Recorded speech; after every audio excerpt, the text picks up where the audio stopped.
Ladies and gentlemen, welcome back to Iron Age Nights. I hope that we are live because my YouTube thingy just has the loading wheel of death. Ladies and gentlemen, how are you doing?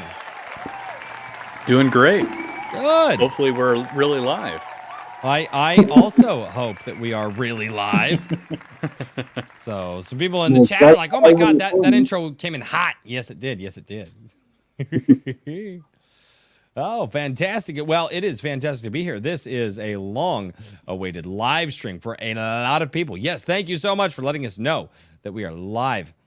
Yes, this is a long-awaited live stream. This is a live stream that many of the people have been waiting for. The people. Many people. All of the people.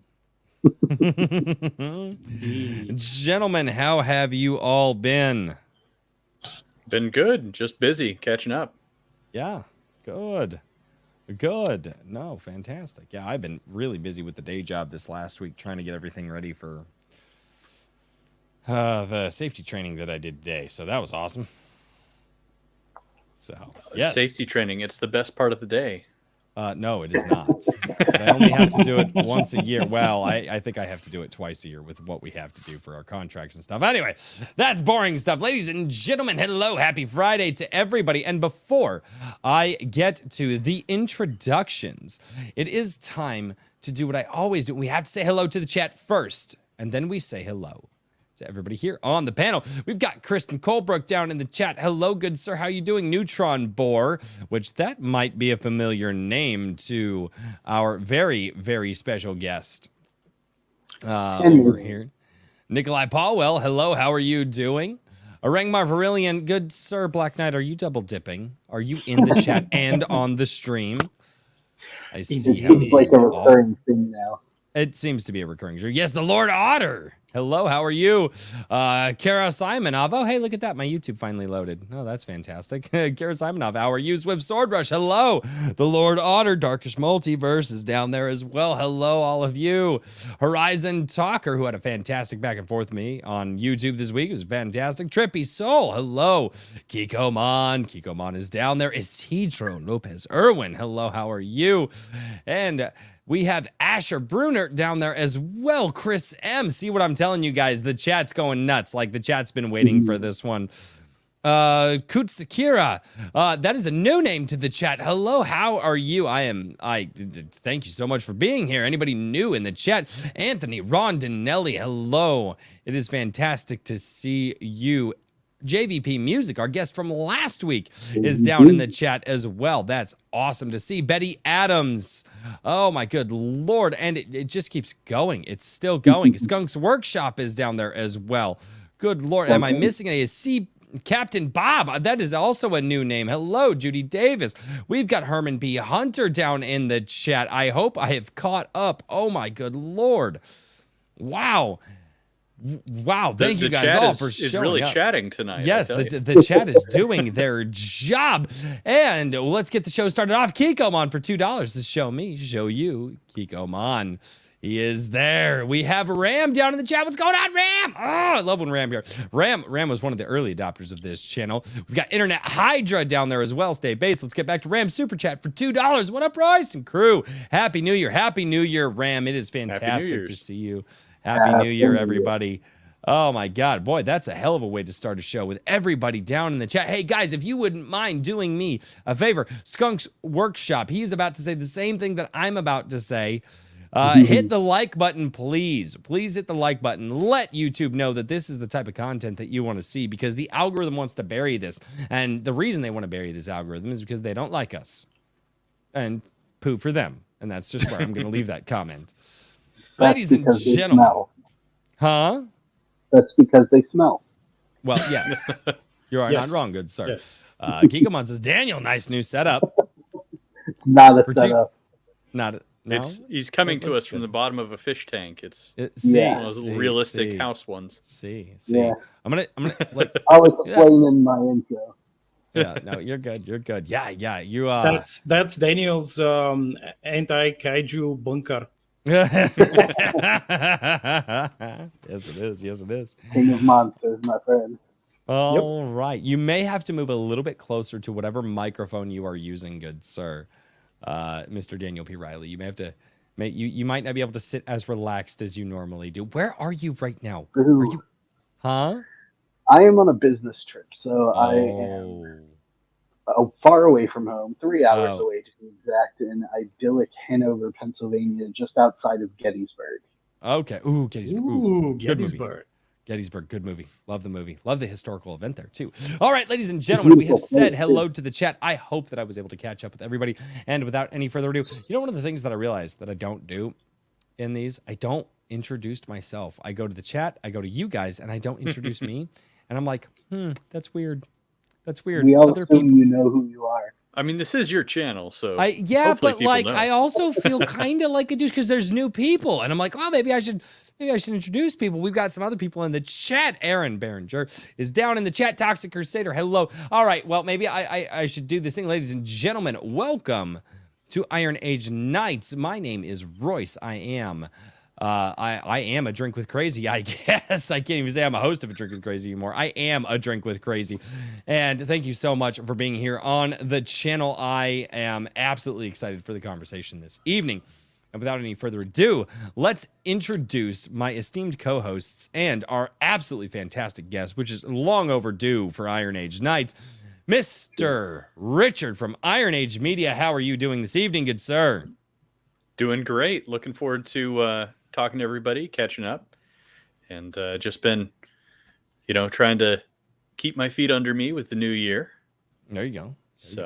Yeah. I have been lazy for the new year. Not even gonna lie. I've been just been lazy. Well, good, man. Good. It looks like you're getting a lot of people reaching out to you too. I don't envy you right now, good sir. Well, I've kind of had a holiday lull. So if if anybody wants to do a self-promotional piece or talk about a piece of work that they enjoy that you feel meets the Iron Age criteria, just indie and new IP, just send me an email. So you can find me at ironage.media. Yes.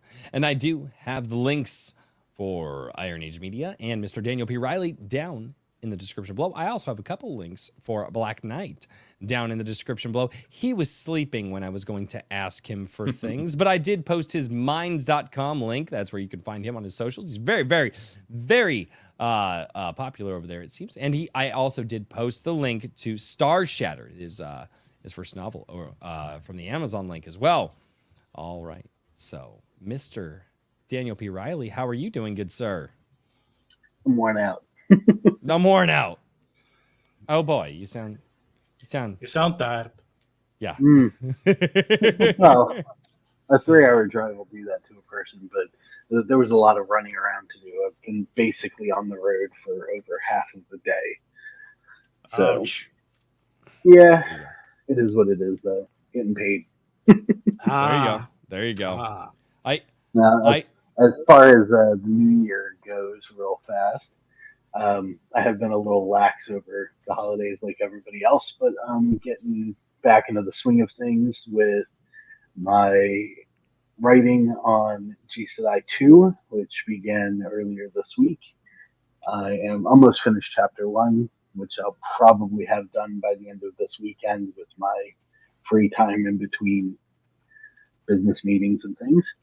And I have added to whimsyland.org, my website, a new page called Legacy of Heroes with some character art that's been done by various artists, including my lovely daughter.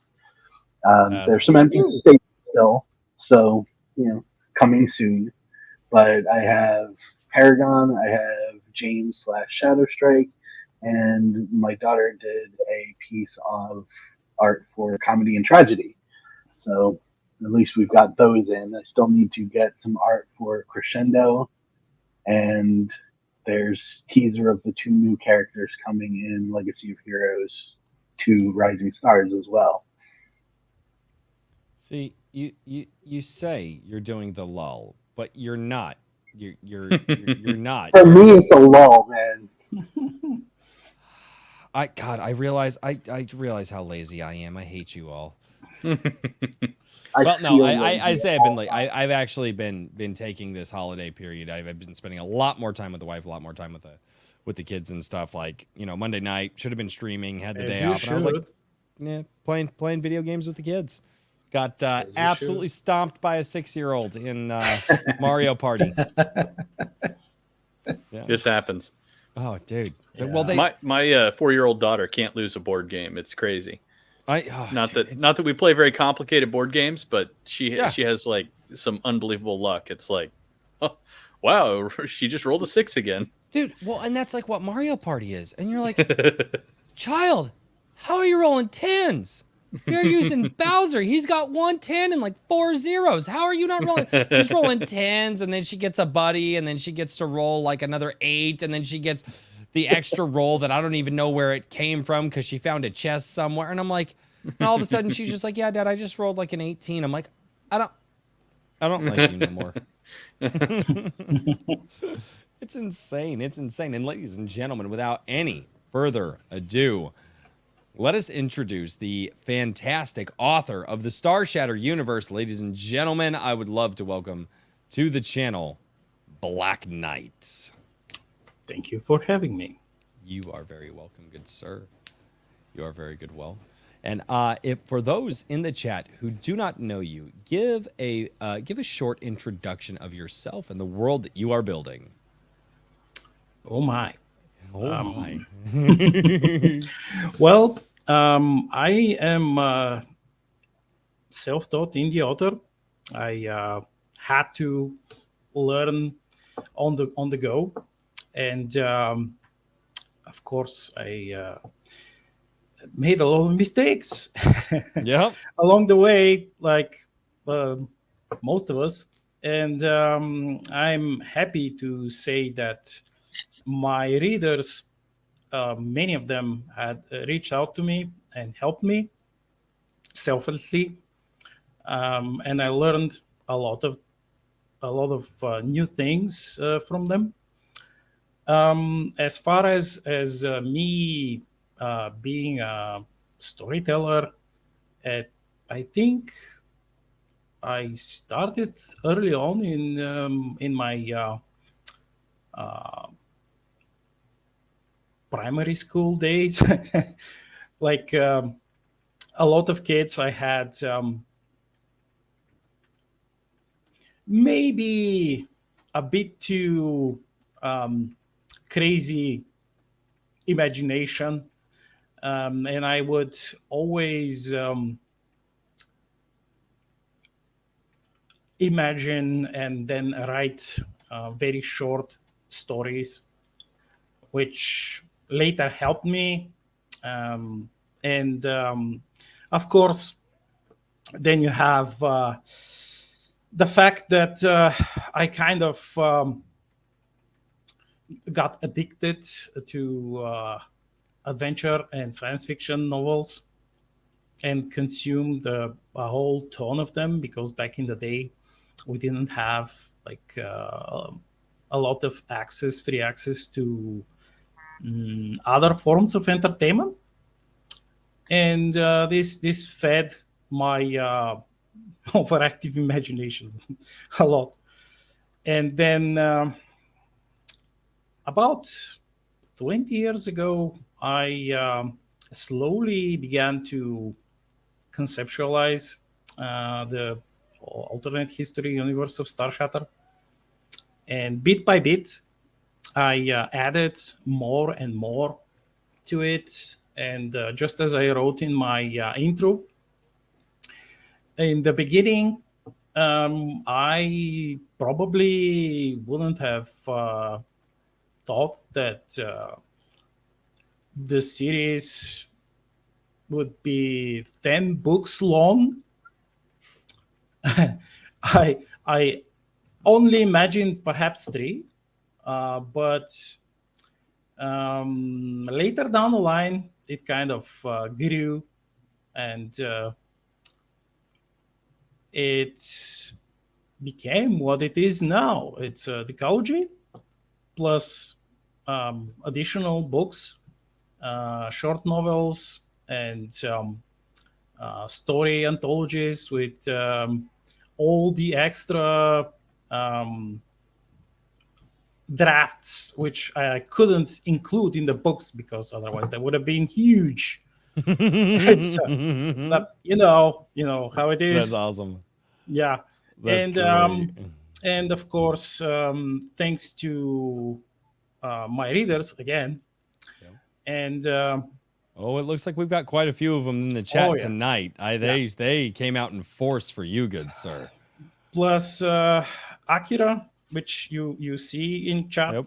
In the chat, she's one of my Japanese friends, and she helped a lot with research for the Japanese side of Starshatter, and everything that you read in the books as far as Japanese culture and even the things which I had to invent, they had to be based on actual Japanese culture and things That's that really cool that you went that far. So yeah, she helped me a lot with that, and even with me inventing new terms for the books, because as you know, it's an alternate history universe. You can't you can't always use the things which exist. Sometimes you have to modify them. Sometimes they didn't happen. You know, this is this is part and parcel of this kind of thing. So yeah, I want to give her a shout out. No, fantastic. Well, down in the chat then, Katsu Akira, imagination. I believe this is the right Akira. Yep. Imagination is the best human ability. Well, thank you so much for helping Black Knight with that. I do have, before we continue the conversation, I do have a couple of super chats and a rather large tip from Kikomon over in the locals side, which, by the way, you guys, if you guys would like to join the chat over on locals, you become a member of my locals. I believe it's like $2 to join or something of that nature, but you're becoming a supporter over there and you can support A Drink with Crazy over there. And if you guys want to get away from the Google chat system, you can go over to drinkwithcrazy.locals.com. And I say that because that's where Kikomon now goes and drops his monster freaking tips. But let's go over here. The Lord Otter for $5 says, mark my words, 2023 will be the year of the Iron Age. I don't disagree. It's growing. The enthusiasm is growing. The freedom-mindedness, the decentralized nature of where people are at is growing. And I think that it is, I think this is going to be a good year for the indie authors out there that are kind of the Iron Age persuasion, which is fantastic. And then Absolutely. Over on the locals side, Kikomon for $100. Ooh. For $100. Kikomon says, hail, Black Knight and Starshatter. The first novel I read, and now I am, oh God, Kikomon did it again on YouTube. First novel I read, and now I am hooked. Thank you. Number one, Iron Age YouTube daddy and the Iron Age movement. I'm excited for the future. Check your DM in a few minutes. Yes, I will check my DM in a few minutes. And Kikomon is over here on YouTube as well for $100.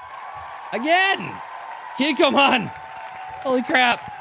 I thought you were going to buy a snowblower, good sir.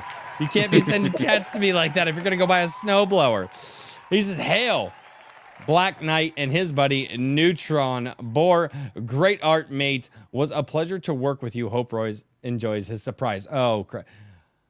Okay, so I guess, so Kikomon has been talking with me about, he's been messaging me like, dude, I got a surprise for you. Apparently he conspired with my wife, conspired with Neutron Boar, and I have a private message over here. Oh my God. That's fucking incredible. You better show it. Were you a part of this, Black Knight? I will neither confirm nor deny. Were you a part of this? I bet you were a part of this, weren't you? Maybe. All right, I gotta separate these in the windows because I don't want private chats. Holy fucking shit!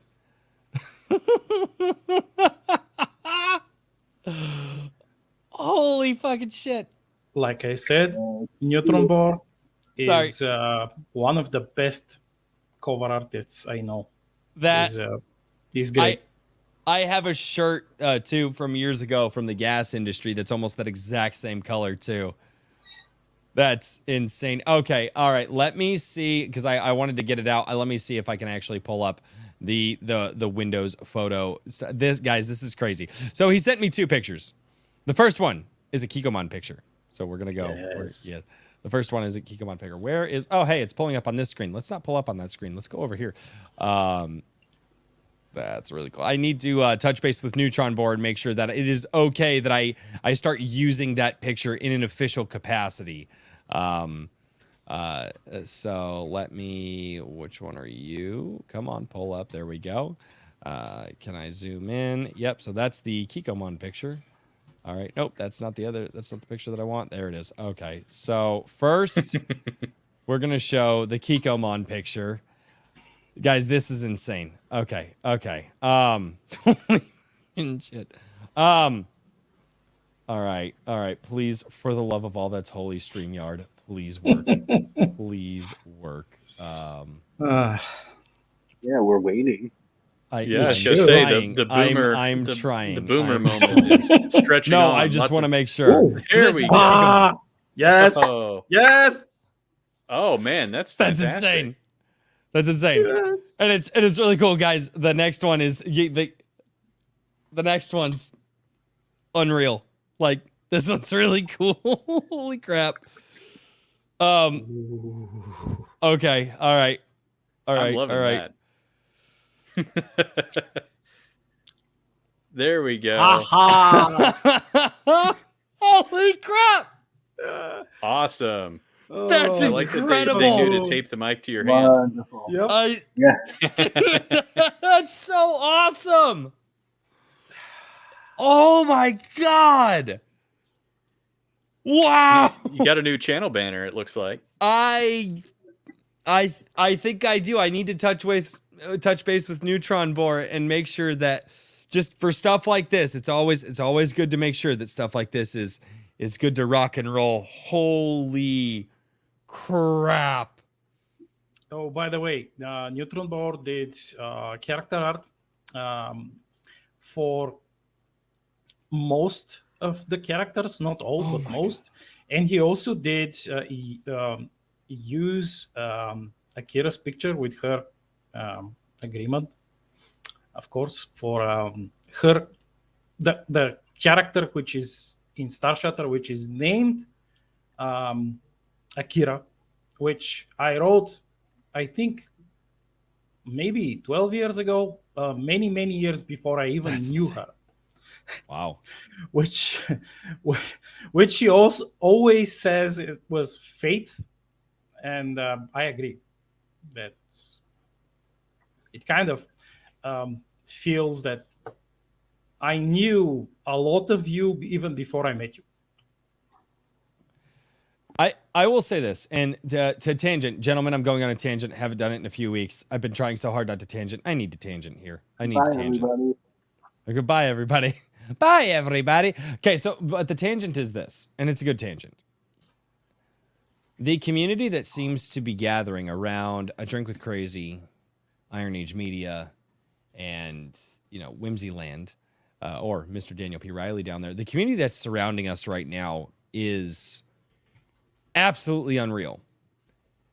And that I was talking to the guys the other night in Gilded, and I was like, man, it's really hard to have these conversations with people that I meet on the day-to-day. And the level of support and enthusiasm and intelligence and sarcasm And around what we are doing is absolutely unreal. It's just absolutely unreal. It really is. I'm so blown away. I gotta show it again. It looks so cool. That's so incredible. I already made it. Like I already made it in the background. What's that, Daniel? So we got some drink with crazyception going on. Dude, that looks so good. I have a shirt that is like that color too. Like it's exactly that color. It's not quite the V-neck thing, but man, I might actually have to start wearing green, which I don't like to do, but because I wear black, but that looks so, and he got my dad's jacket almost verbatim. Like the leather jacket, that's almost my dad's jacket verbatim. That's what, and I've only worn that on stream like a couple of times. But like that's so. I was gonna say you've got a uniform now. I might have to wear it. Okay. Oh, I will pull it down. Oh my God. That's just incredible. That's incredible. Thank you guys so much. Holy crap. That I oh, you guys fed my ego. Bad chat. Don't feed my ego. But also to the chat and to the community that's surrounding us right now. Thank you from the bottom of my heart. It gives me so much motivation to see all of your enthusiasm out there. And I think Black Knight probably feels the same. And I hope Richard and Daniel also feel the same as I do. I can't speak for them, but okay, maybe I can't. Fine, I'm speaking for them. It's my channel. Screw you guys. I'm speaking for you now. But the enthusiasm that you guys are sending our way, you have, and Trippy Soul is like, no, it's all energy, guys. It's energy, and it flows literally from you guys and into us. And I'm starting to go, Trippy might have something there, because it is when I got on tonight, I'm like, man, I'm tired. It's obviously Friday. I will be tired and hammered by the end of the stream, most likely, and my co-hosts will have to carry me as they always do, for the last hour of the stream. But then I get here and I'm like, God, how am I going to do this? And all of a sudden I just see the chat go, and I see everybody and your enthusiasm. And then you guys are sending photos that you guys are creating, and a beautiful artwork for like a drink with crazy. I see you guys over there saying, hey, I'm writing stuff for ironage.media. Hey, I'm working with Daniel, or hey, I'm friends with Daniel, been working with him for a long time. I'm checking things out and growing. And that enthusiasm literally is transferring into just energy for me. Like I can't drink enough coffee in the day anymore to wake up, but all of a sudden I see that, and I feel my heart start to race, and everything inside me just wakes up just on a cellular level. And it's the weirdest thing to describe, and it sounds woo-woo and just strange, but it's true. I don't know. How do you guys feel about just that? Do you guys get that same kind of rush that I do, or am I just strange? Well, you're definitely strange. Yeah. You're strange. You're strange, but it's wholesome strange. Yes, wholesome strange. Yeah. Not call the police strange, at least not most of the time. Although we're a little freaked out by the energy vampire thing. What's that, Daniel? I said I'm a little creeped out by the energy vampire thing.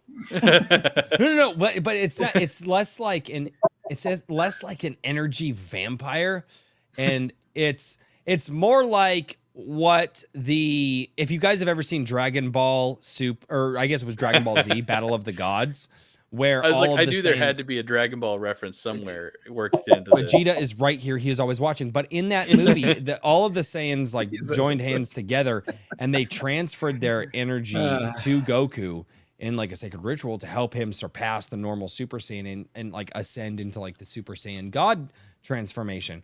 And essentially, like it's obviously not like going to like godly levels or anything like that, but it's like everybody's sitting there and just focusing that energy and just sending it our way. That's kind of what it feels like. It feels, I don't know. It's weird because I've never felt that like in that way before, I don't know. I was just busting the balls. I know you were just busting my balls. That's what you do.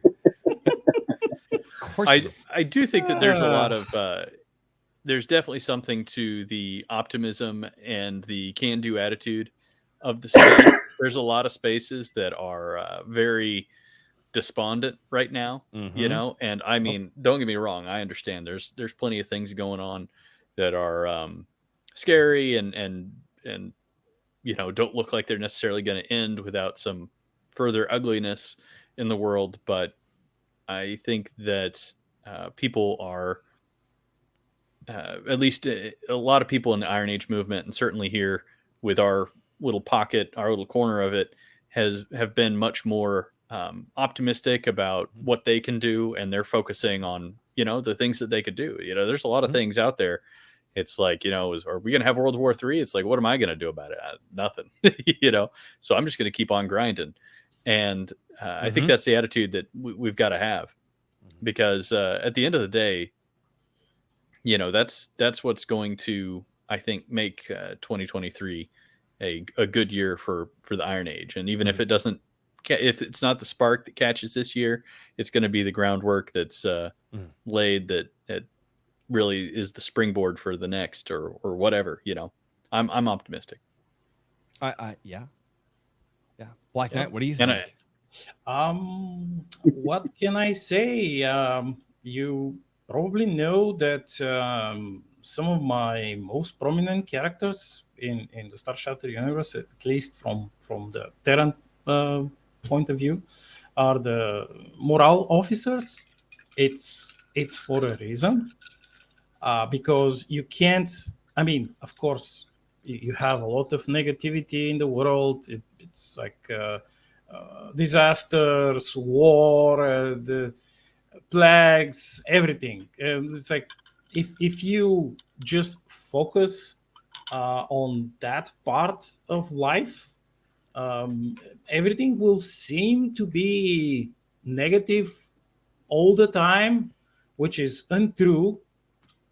Because we all know it's untrue. There are plenty of hopeful figures and events, and good prevails over evil every day. Yeah, that's the balance of the universe. I don't disagree at all. I don't disagree at all. Daniel, what are your thoughts? How do you feel? How do you feel about the gathering? The gathering of the forces, as I will call it. It seems, because that's what it seems this is. How do you feel about it? That's how it works. To be totally honest, it's always going to be a networking game when it comes to building an audience. For example, Royce, or building more content on Iron Age Media. And for me, I just help people. And that's how I network, and in turn they help me. And like Black Knight was saying, he wrote, made some mistakes, and met some people that helped him and taught him and guided him along to getting better, and grew a community from that. So every year for us is going to be a wheel spinning faster and faster, as long as we stick to this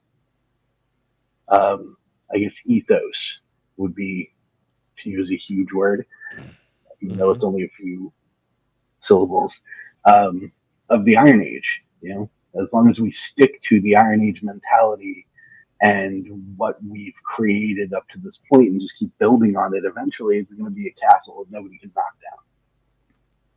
Yeah, exactly. 100%.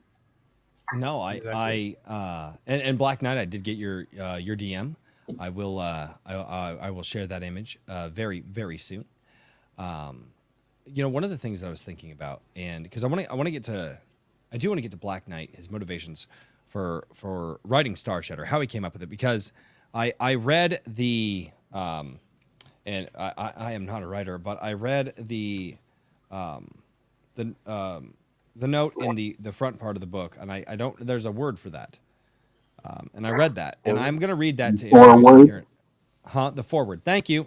I'm an idiot, ladies and gentlemen. I drink beer on the internet and I surround myself with intelligent people to make myself seem more intelligent. That's the ploy. That's hey guys, I'm going to drink beer and I'm going to let really smart people talk around me so that way I can seem like also I drink beer, guys. I'm a freaking redneck. But before I read the forward, I'll always be there for you, Royce.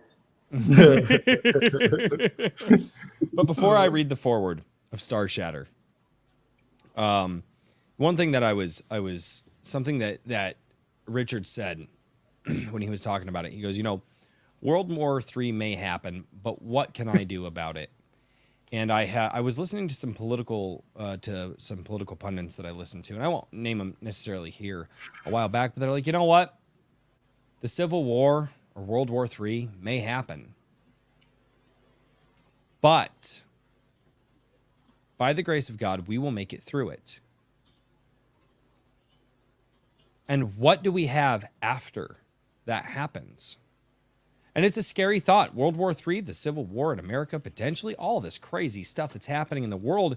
And I think about it and I go, well, wait, we could be building that. We could be working on that. People are going to need something to get them through the hard times. People are going to need something to, after those crazy times are over, to have, to hold, to read, to share with their children. And I think we could be those people. I don't know. Maybe that's a little too grandiose to say, but maybe we could be a part of those people that are doing that. Because there will be life after World War III. There will be life after, the Midterms. American Civil War, the return, right? There will be life I was after going to say, Civil War II, Civil Harder. Civil Harder. Civil with a vengeance. Civil with the vengeance. Oh, I love the Die Hard references. Richard, I was going to make a serious judge me. point. I know your I was gonna judgment make a serious smile at this point. And then I was also torn about making a Civil War Electric Boogaloo joke, but anyway. No, but I think that one of the things that I've seen play out in the past couple of years is that people are attracted, it's easy to get people into negative movements where they're like driven by anger and hate and everything else. But those don't really have the same kind of legs. They have to constantly be fed and they eat themselves over time. Yeah. And where you see progress and the kind of people you want to be around, and eventually, the people who are successful, not just for like a couple of months or a year or two, but in the long term, they have positive visions of the future, and I think that, more people like Daniel and there we go. And that one was terrible. But anyway, I'm sorry. And Black Knight are producing new stories that are, giving something more positive and, just something enjoyable to be a part of. Yeah. Yes.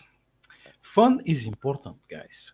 It is. It's really important because just like we mentioned before, there's this constant negativity we are bombarded with, and many of us know or maybe just assume that it's on purpose. This is done to demoralize us and keep us docile and just doing nothing, just laying on our backs and letting certain people, quote unquote people, ruin the future of everything and everyone. But it's not going to happen because just like I wrote in my, I think it was the sixth one, all bad things must come to an end. I like it. And it's always fiery, sticky end. You may not be wrong there. You may not be wrong. I like that. All bad things must come to an end. I like no, and you know what? And I think that's some God, that's great. So to get to Wait till you read it. What? Well, wait till you read. I need to. I've been so lazy on my reading for the last like 3. It's almost going on a month now. I've been so lazy with my reading, and I got sick, and I was like, "Oh, I'm gonna read." And then like the first day I was sick, I didn't read. I just sat there and played video games because I was zombieing out, and I was just like, "Boy, I really don't feel good." It's like, why don't I feel good? Hey, baby, will you take my temperature? 102, and I was like, "Oh, that's why I don't feel good." Yeah, I hit 100 and I was like hit 103.1 or 103.2 before it was over. That was brutal.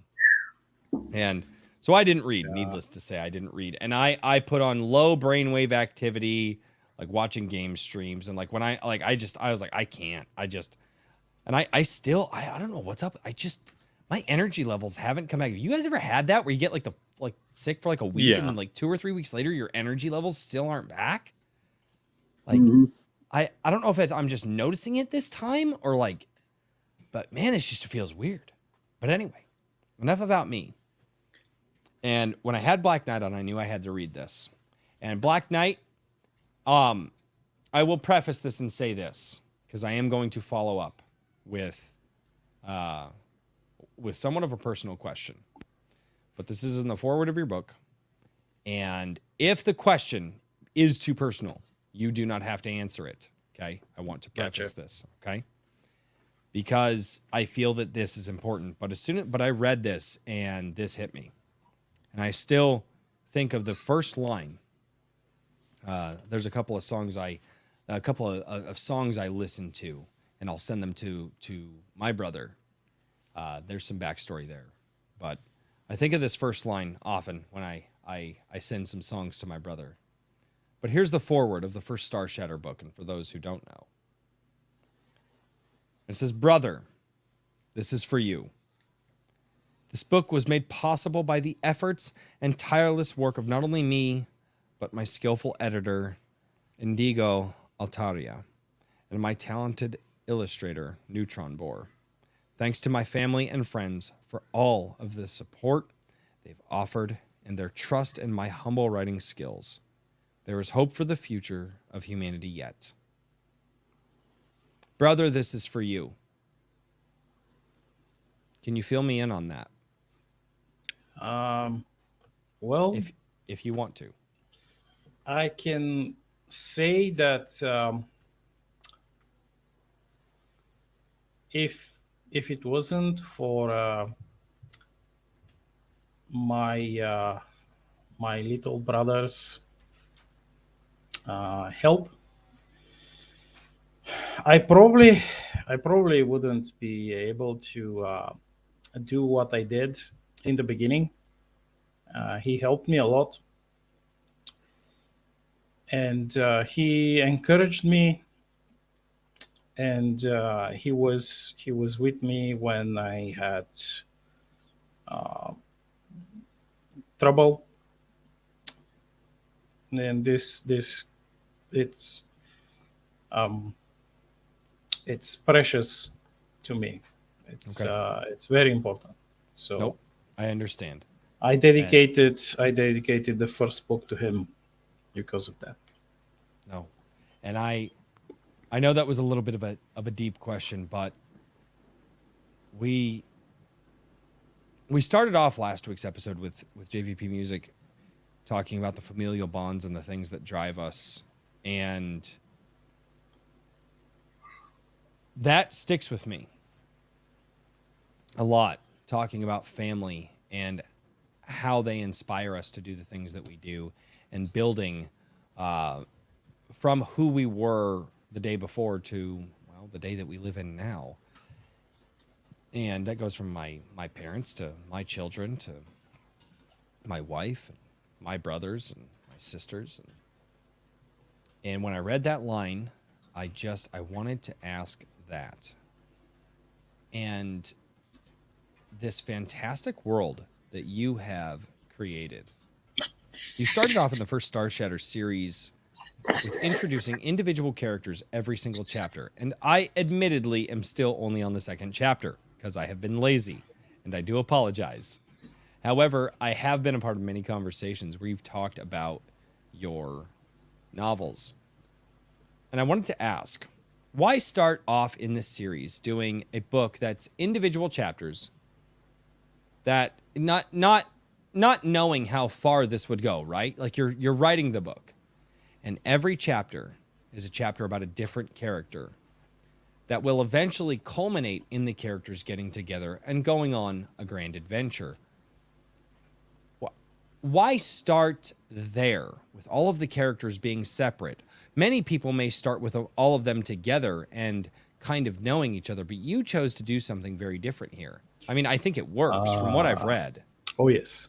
So why do that? I will share a secret with you all. Secret time. Shh, everybody, don't share the secret. Shh. It's well, I think that eventually a lot of my readers figured it out by themselves, but I will say that originally, when I first wrote the drafts in the beginning, as I said, it wasn't my intention to write 10 books, but it was supposed to be 3. And it's just like you just said, just mentioned, that's the first book, the intro book, didn't exist. I had the backstories written, drafted, and I actually started with the second book. The second book was the first book. But interesting. But good sir, after you lied to me. But after Only a little I bit. Consulted with an old critic, she was very insightful, and I gave her a lot of the notes and explained the scope of the universe. And she said, like, no, you're screwing up. This is a mistake. This is an error. You have to change this. And I'm like, but how? And she told me, like, you must figure it out and make it so that there is an introduction for all of these characters before the story even begins. It's like, and I'm like, how should I do it? She's like, you have to figure it out yourself. And she was 120% correct. Just too much all at once? No. It's I learned from her and others that you have to space it out. You have to partition everything, and as we know, world building is quite important, especially for like a big space opera series or fantasy series or whatnot. But too much of it in the first book, where you have all like the main story flowing and the everything, it just wasn't it wasn't good. So in this way, I achieved a couple of other goals, which I also said before myself, and that was to make sure that both characters and villains have great character growth and development. And by having this intro book, I was then able to add more and more like polish and flesh out the villains just as well as the heroes. And for those who actually got to, let's say, book 3, they saw that. They already saw it. And it took me a few years of planning to do that. And of course I did plenty of errors, but mistakes, but I corrected them because I invested more than enough time to plan the stuff, and of course do some extra research. And it might sound like, it might feel to some of you that this was too much time invested in this, but I'm happy I did it. So how? Let's see here. So you're up to 10 books now, right? For just the Starshatter series? Yeah. Okay. And let's see here. The first one, when was the first one published? That was obviously a couple years ago, but I don't remember offhand when that was. It's 2018. Okay. So coming up on, 4, almost 5 years ago. How, that's frankly, that's just a lot of words. How many do you have any idea how many words you're up to on this whole series now? On the whole series, I'm not sure, but I think with each book, the drafts became larger and larger, and I had to reshuffle certain things. I had to exclude stuff. I also made sure to include glossary starting from the second book with the basics in it, so that the readers wouldn't have to go back and what was that character's let's say eye color or whatever. So I did a lot of polishing. I can tell you that the first book is probably the shortest book. It's about 90,000 words, I think. I was gonna say, so you got to be coming up on 1 million words on this thing. That's probably a lot. More. So probably more. So yeah. So you're right around there. How in terms of this is kind of like a mechanics question. How have you maintained that productivity and whatnot over the past couple of years? Did you have a lot of this before, or this is all pretty much new? Well, I had the drafts and a lot of notes, and having the drafts helps quite a lot because I spaced out the work, and I did that before I actually translated the drafts and then began writing in English. And before that, I had to teach myself to write in English, which wasn't easy. And as you all know, English is my third language. I'm still kind of green writing in English, but it's been hard, and of course, during the last few years, I had long writing sessions, sometimes 12, 15, 17 hours even. And I kind of shut everything down and listened to some music and kept writing until I felt really, really, really hungry or thirsty. But usually, what people, when people ask me this, and it's like, oh, how did you do it? Well, I just kept writing it. So it's Just just kept grinding away. kept For grinding lack of a away. better term, you just did it. Yep. Yep. Yep. I And think- of course, I had to go back and fix the errors and all that other stuff. And you know that the indie authors, especially self-taught guys like me, we don't have, at least back in the day, I didn't have access to like a broader community or friends who knew English well, who could help me with proofreading and editing. So I had to do everything by myself.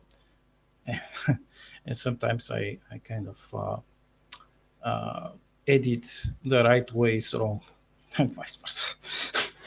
I have to admit that. So that's Awesome. I don't shy away from my failures. I embrace them. Well, I think that's good, and that's definitely something that I've seen. It's something that at least I try to encourage people with the, whatever you want to call the.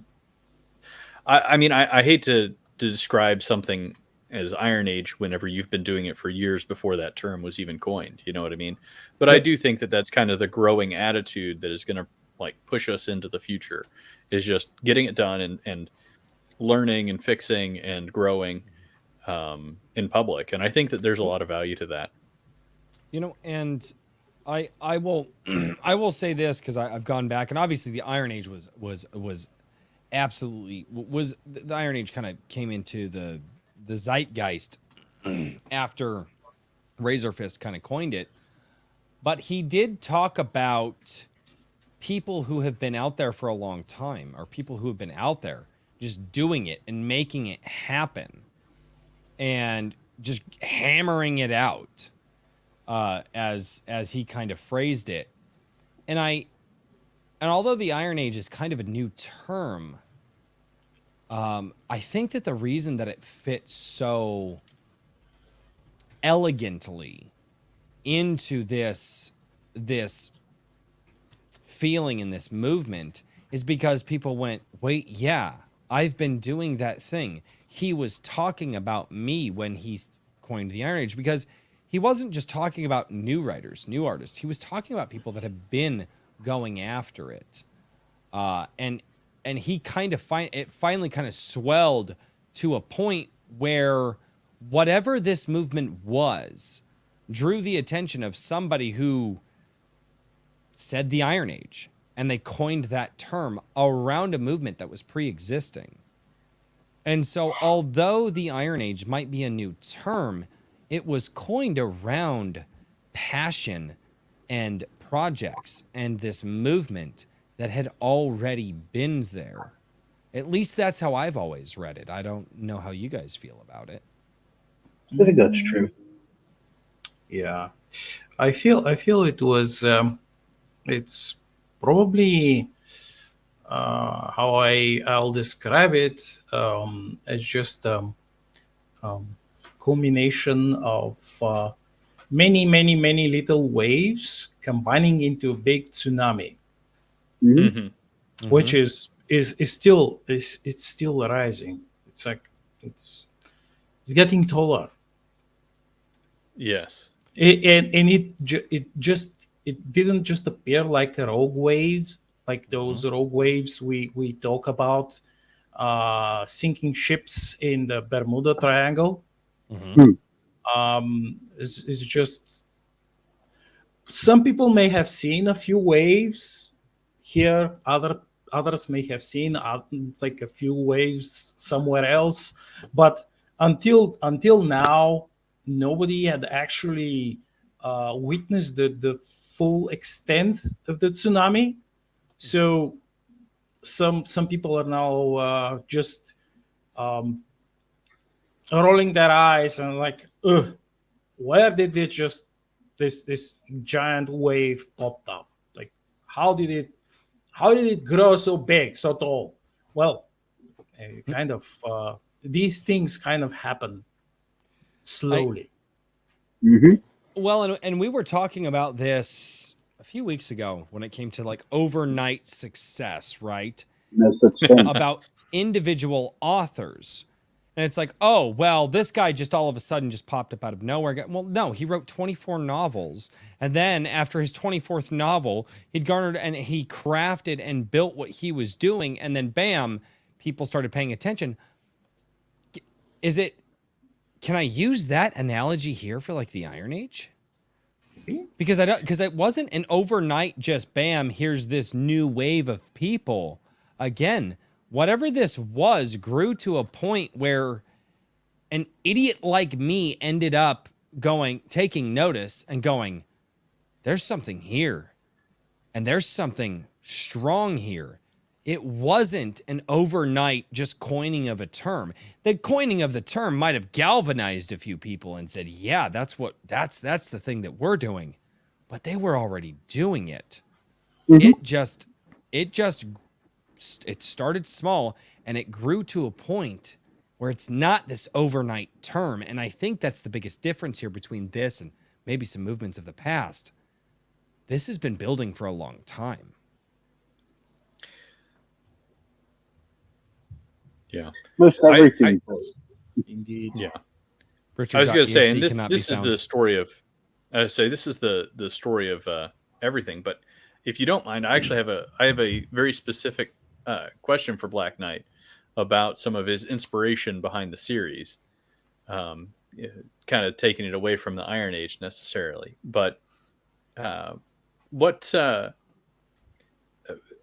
I have not finished Starshatter, but I got about 3/4 of the way through it. And one of the things that immediately struck me about it, especially just even using the term uplift, was that it reminded me of what would you say?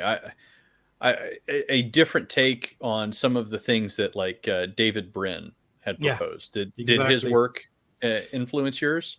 I read this the series about the uplifted dolphins. If you remember, and the chimpanzees but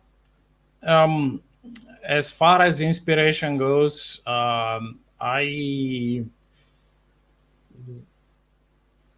the angle is different, of course.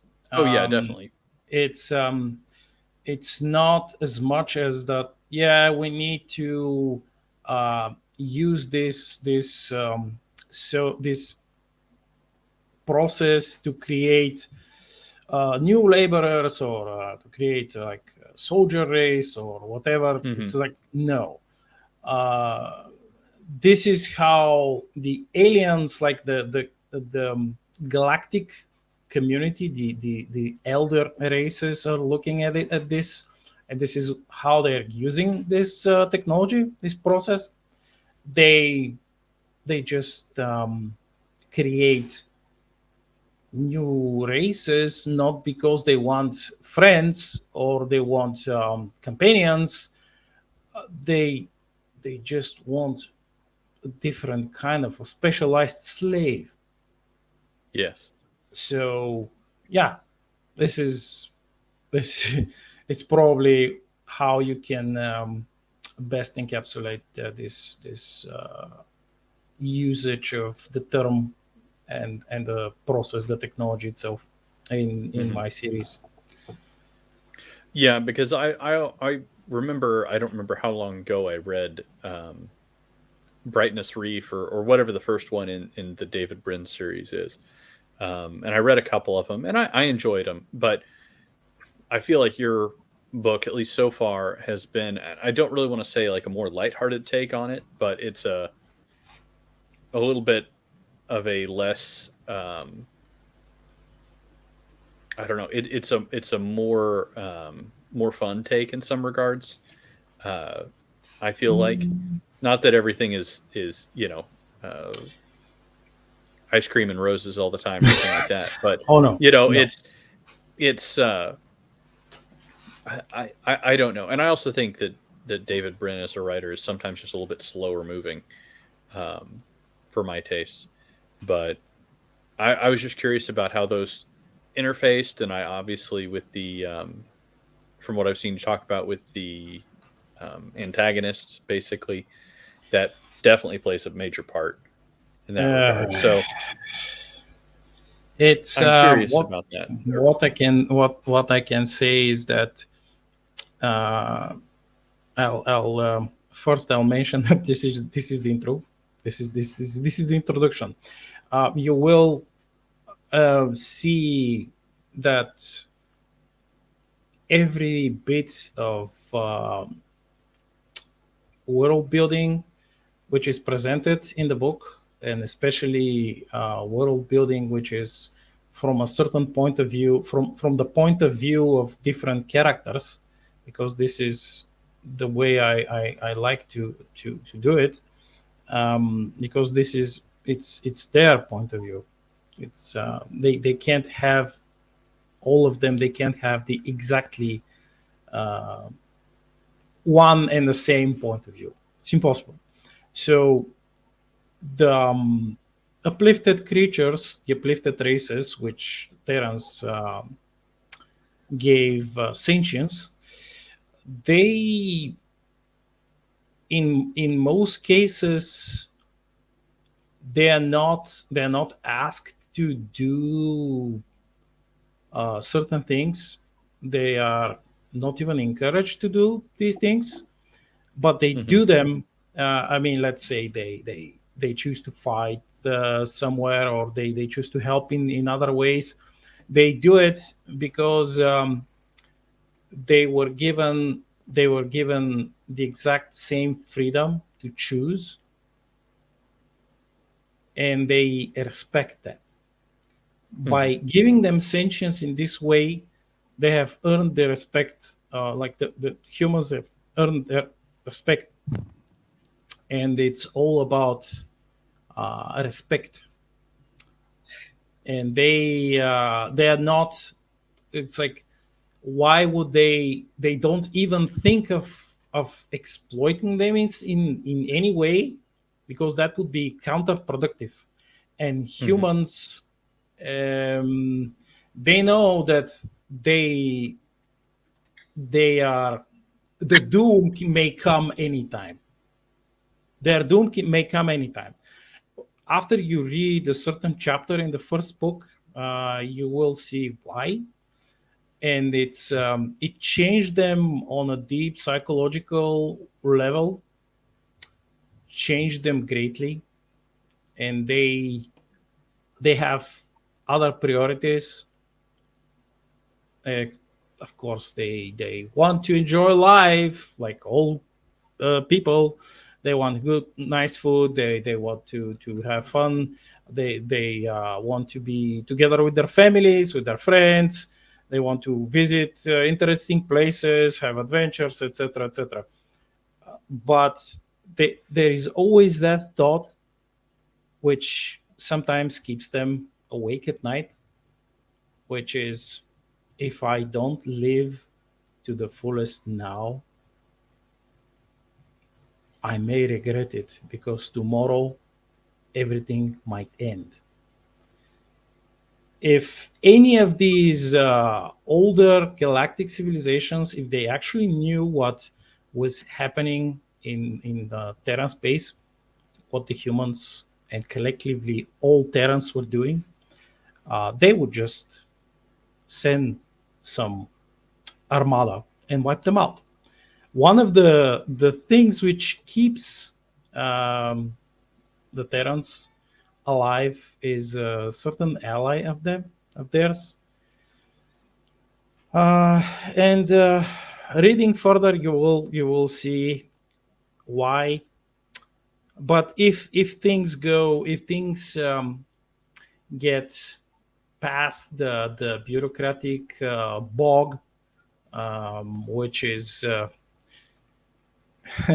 which is kind of slowing down things, and is actually good for the humans.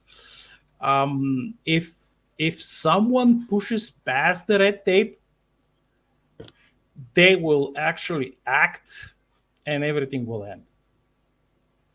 So you can't just like it, I mean, I wrote about it in the books itself. Mhm. Themselves. It's like you can't waste you can't waste time. Mhm. You just can't. It's too precious. No, and that's not a lie at all.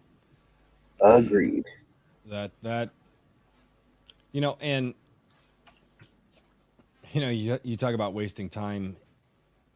Don't waste time, and then motivation, and those things seem to go hand in hand with each other. And I mean, you have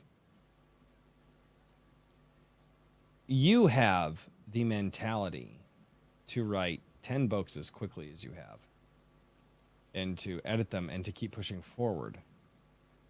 And you definitely know who Black Knight is by reading. I mean, within the first few pages of the first Starshatter, you start to understand who Black Knight is. And you start to understand how much he's pouring into what he's doing. I was actually able. I was talking with him. I believe it was on my Thanksgiving, which was the Saturday after I was smoking a turkey, and we were talking on Gilded, and I was talking about the scene with him. I think it was that day, and I was like, "Were you referencing Rambo here?" I was like, it just reminded me of this, and he goes, "I'm glad you caught that." And I was like, "Wait," and like I said, so when you were writing this, did you realize that you were putting as much of you into the story, and that much of you would come across to the readers? Did you realize that when you were writing? Yes, Oh, I wow. I I was taught to originally in my school years. I was taught to write by investing every relevant emotion, which um, is not actually, let's put it this way, everything within you which is necessary for your reader to feel the scene, um, you have to give. That seems like a very that seems like it'll leave you open, especially. No. I mean, well, let me Mm. not open in a bad way, but especially when writing, and many people are not used to this, but writing that way and putting that much in, and being that open, mentally, spiritually, and emotionally, right? That seems like, and I just don't think the world operates this way, but it seems like that would definitely fatigue you. That would definitely be tiring to write that openly. No, okay, Daniel disagrees. And the only reason is because the world seems to just be different. And this is probably what brought us together, is that although I'm different, apparently I'm different like you guys. But okay, is that being that open emotionally, spiritually, and mentally and intelligently in your writings, is that fatiguing? And Black Knight, the original question was for you, but I do see that Daniel disagrees with me, so I'd like to pass it to him for a moment and then get your No, thoughts on that. I'd actually prefer, since it's Black Knight's interview, let Okay. him answer first. I'll go next. Okay. Black Knight, is it fatiguing to be emotionally open and intelligently open and all of that in your It writing? is. It is, It but is. um, it's worth it because when you receive the feedback I've been getting from my readers, it's 100% worth it. They all of the people I interact with, like with very few exceptions, which you can easily see through their facade that they are, it's like they are triggered by something they can't understand. Probably they haven't touched grass or something. I don't know what their problem is, but I mean, it's inevitable. But in general, the feedback is being just glorious, and it instantly restores every ounce of energy I've dedicated and invested into my writing. So it's worth it. Well, that's a fantastic answer, Mr. Daniel P. Riley. Yeah, that's a great answer. What were your thoughts on what I was saying? What were your thoughts? The reason I wavered at you was not so much that I disagreed, was that I don't think, um, at least how I interpreted your question, was, a, for lack of a better term, correct. No, that's great. Yeah, no, I no. when when you mentioned fatigue, it sounded, at least to me, that it was more of a, does it leave you uh, broken? Does it leave you in a negative space of some kind? Oh, And okay. Yes, I can see I can certainly see that. Yes. Yeah. Yes. Okay. So that was a phrasing thing on my part. Then I apologize, but I like where you're going with this. Although I think there was a misunderstanding there. I would keep going, please, because well, I probably will answer both sides of the question with my idea on it. Um, so as far as fatigue goes, sure, when you're writing hard, you're going to feel a emotional as well as physical drain. Like, I'm sure Black Knight can attest to that. Like you said, after eventually you have to come for air to eat or drink or sleep. But so there is a fatigue aspect to it, but I don't feel like being open in your writing will cause an emotional fatigue, which was the point that I originally thought you were making. no, and I okay. So I kind of was, and because there. It came from a place that there seems to be, especially in the online world, that's definitely become popular over the last 15 years. There seems to be almost a dishonesty with some of the emotion that many people share online.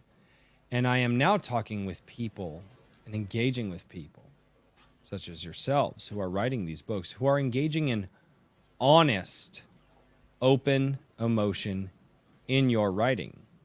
Mm-hmm. And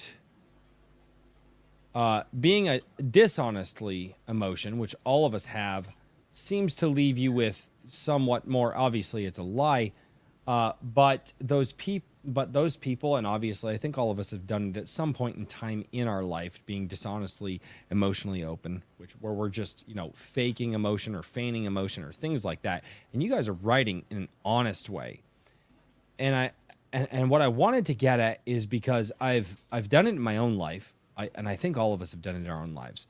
When we are truly emotionally honest, and maybe it's because many of us haven't built that muscle up to deal with that. That's where I was going to go. It just seems to take your legs out from under you. Okay, so that's okay. So continue with what you were going with.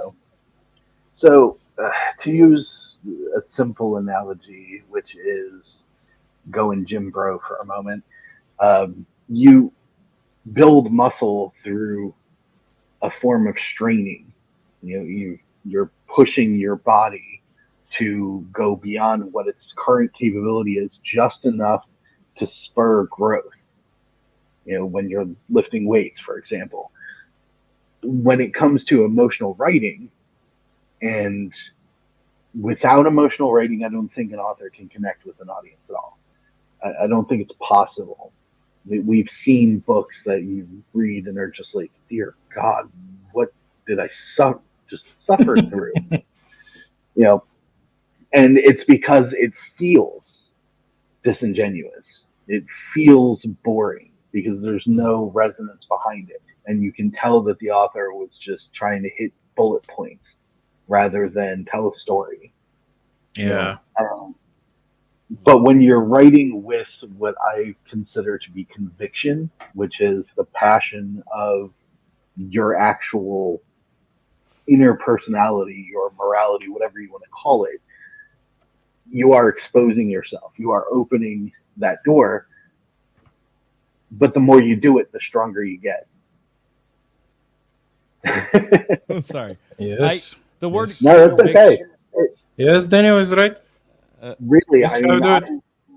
I've written scenes in Tales of Halcyon, which you consistently.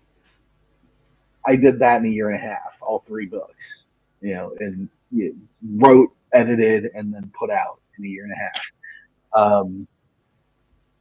Tales of Halcyon, G Sedai, especially because even though the overcurrent of G Sedai is violent battle, the undercurrent is very emotional. And to a certain extent, with some of the points in Legacy of Heroes, I wrote scenes where I had to actually type through the start of tears and then get to a point where I could stop so that I could have a moment to just sort of sit in the emotion that I had put into what I just wrote. And maybe it wasn't for everybody else, but I'd like to think that, as Black Knight said, your audience will come back and say, dude, that was a You cut out there at the end. Your audience will what? Can you? Hold on. Well, oh. He's leaving the fishbowl. He's leaving the fishbowl.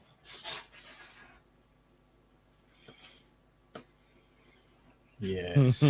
Oh no. I unfortunately I can't really relate. I don't. Can you hear me? What's the meme? Yes. Oh, there you are. I can hear you. Hello. Yeah, my. You sound vastly more human. Died. Yes. You do sound for more. our benefit. Yes. So yeah, your audience will reach that point, at least in some way, and go, "That was a really intense scene or a really cool scene." Even if they don't go, I cried at that point, and you're thinking in your head, well, I cried. Why you? Still, it's going to resonate with the people that read the book because they can feel it. Go ahead, Richard. Oh, I was just going to make a snarky, non-productive comment about. Go for it. As a coder and an engineer, I don't put any emotion into my work at all. I just suppress it until it becomes a mental illness. I like to suppress my emotion and hope it becomes cancer one day because that would be more productive. But anyway, what is that coder joke? Damn, I don't know if it was 99 errors in the code, 99 errors in the code, take one down. 8,675,000 errors in the code. Yeah, that's great. I occasionally, that's not true. I'm sorry, I lied to you guys. I actually do occasionally feel quite a bit of rage whenever dealing with something. Yeah, that's what I was thinking when you said that. I'm like, bullshit. I want somebody just really quickly, for all those people out there. Screen cap Richard right now and give him the big red eyes. I want him to have the rage eyes. I need it. It really is best in context if I'm beaming Royce directly. Okay. Yeah, since he's aimed that way, he should he's just gonna get no. And so the emotional question the emotional question I ask is, you know, I feel like I said, I did the GarageBand thing for a long time. Music is something that I love. And when it comes to music, you, as much as I don't like to admit it, you do have to feel a lot when you're writing music. And that's part of the reason, like, you know, I had a couple of good songs because there was a couple of songs that I felt very deeply. And all the ones that I felt very deeply seem whether it was a happy feeling, right, or a sad, like, retrospective feeling about like what my family was going through with drug addiction and things like that. But the songs that I felt deeply are the ones that seem to catch people's ear. And for me, it's really hard to do that all the time because I'm not that type of person. I like to think things through. I like to be, you know, more logical, you know, get down to the root of the math of the problem and go there. No, I'm not an engineer. I've been told I should be an engineer. I've also been told I should be a lawyer, which that tells me that I'm evil. Say that might be an insult. Both of those might be an insult. Well, you know, and they might be. But the feeling deeply part was just something that just struck me in the conversation. And again, going to the musician side of me, I think that's something that I've noticed that it's why I can't really criticize too heavily, because like you can always nitpick. You can always say, you know what, I feel like this was a little bit different than the rest of the chapter, or so on and so forth. And because I can nitpick anything to hell and back. But one of the fantastic things that I've realized is in reading these authors that I have over here. I have the books that I also need to read. I need to get to them. You need to do it. I know. Okay, I suck. Okay, I drink beer on the internet. You suck beer. Too much, maybe. It's not the beer that gets in the way. It's not. It's my laziness. It's utterly. And especially with reading, it's my mental laziness, which is something I need to stop doing. But but with all these fantastic authors over here, one of the biggest things that I've noticed is the passion in the writing. Whether something was written expertly or not, the passion in the writing seems to jump off the page with the people who have sent me their books, or with the people who I've bought books from and said, you know, because I've had some people, hey, I'd love to send you a book and you review it. And I'm like, I want to put my money where my mouth is. Don't send me a book. And so, but man, the passion that's just jumping off the page in all of these books, again, whether it's their first book, they have writing issues, they have spelling errors, you can feel that. And I think that's why I wanted to deviate to that conversation for just a little bit. Mm-hmm. Well, the passionate writer will be able to connect with an audience, but the polish of practice is, when combined with that, is where you get those perfect storms. And that's where an author can kick off. And that's kind of the trap that a lot of us in the indie verse have fallen into, is that we write with passion, we make mistakes, but some of us don't correct them. We sort of roll along with them. And there could be any reason for that. I'm not going to get into specifics, but that if you're not perfecting your craft, you're not going to succeed at it in the long run. You could tread water, sure, but if you're not constantly trying to grow in writing, grow in making music, grow in learning how to not be a boomer on the internet, you know. Hey. Okay. Then it's not going to go anywhere. Really? Wow, you snuck that one in. Hey, I went after everybody, not just you. You're not. Yeah, he's correct. You're not incorrect. I went after myself. Like I said, 2 weeks ago, One of my author friends reviewed G Sedai, and the first thing he said was, "You messed up the format, dude." Oof. Oh, Yeah, I've been I there, did. done that a couple of Yeah. times. I didn't indent my paragraphs. Completely forgot to. Oh. It happened. So, okay, Black I Knight, saw go. a comment. Or whoever's going. Sorry. Someone's got. Oh, I was comments. gonna say that I think Kira Simonov in the chat made a comment to Daniel about make sure that don't let perfection be the enemy of good.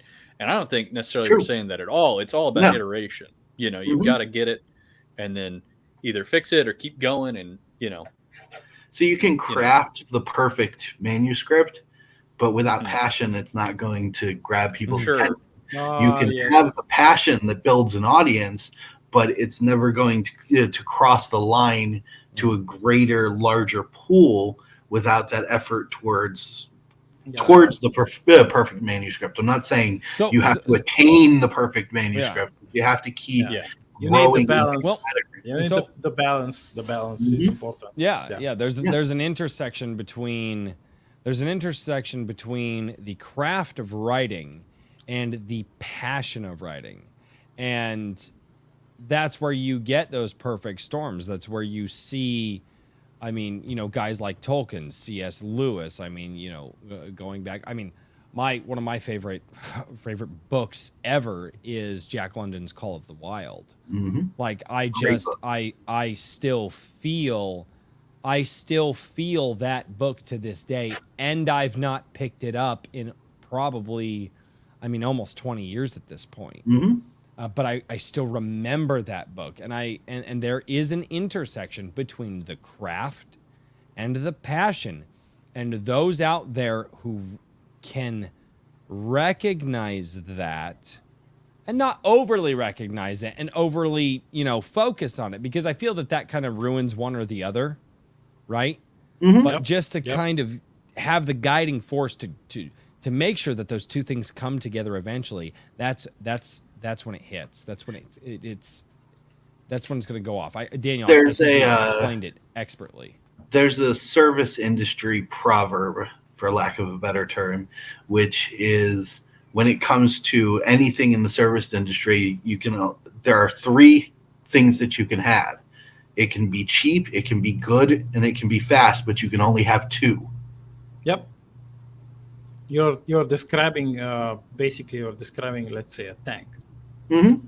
Yeah. Yeah. So, It can have like a huge gun or a small But it gun can't and be huge fast. armor, but it can be fast. Like it, Mhm. yeah, exactly. Yes, the same. and that you apply that to the concept of writing books, but not specifically cheap, good, and fast, but maybe, you know, polished manuscript, passion, and speed. Because you can't write a polished manuscript with passion and do it super fast. Yeah. It's not possible. You have to invest time and energy into it. Exactly. Versus having a whole other conversation. I'm just watching him while we talk. Yep. That's all. Okay, hold on. Since we've got a Royce intermission here, I wanted to ask, especially since you're overseas, what drink are you drinking? If Mrs. with a the drink crazy? with crazy, hold on one second. If Mrs. a drink with crazy would love to say hi, she may. Oh, please. Yeah. Well, you're here. You've distracted me from the conversation for. As is her right. Hi. As is her Hello. right. Hello. I hope you like the recipes I sent you. Oh, Black Knight says he hopes you like the recipes he sent you. I'll have to check. I had to turn off notifications for work because they kept coming. Oh, so. yeah. No, she's been getting crazy notifications for a lot of stuff. So yes. I'll go check. Yes. No, and I had to talk with her. No, sorry. So Richard was asking a very important question about the drinks that we're drinking this evening. However, my lovely wife, and I'm weird. My lovely wife found this while she was out. And Okay, There you now go. She Now- found Nemo. wait. No. This is Dory. This is Dory. Now, here's the thing. Here's the thing. In the moments where I earn brownie points, gentlemen, learn these moments. Okay? In the moments where I learn brownie points and we're snuggling or whatever, and we think of the stuff from when we were children, I always, I'll squeeze her, and I was like, and you shall be mine, and I shall call you my squishy, and you shall be my squishy. And that's why she got me the Dory, is because I will always do that, because she will always be my squishy. A wholesome moment from Royce. Yes. I'm a pansy, I get it. You better clip this, Trippy. You better Clip clip it. this. Flip it.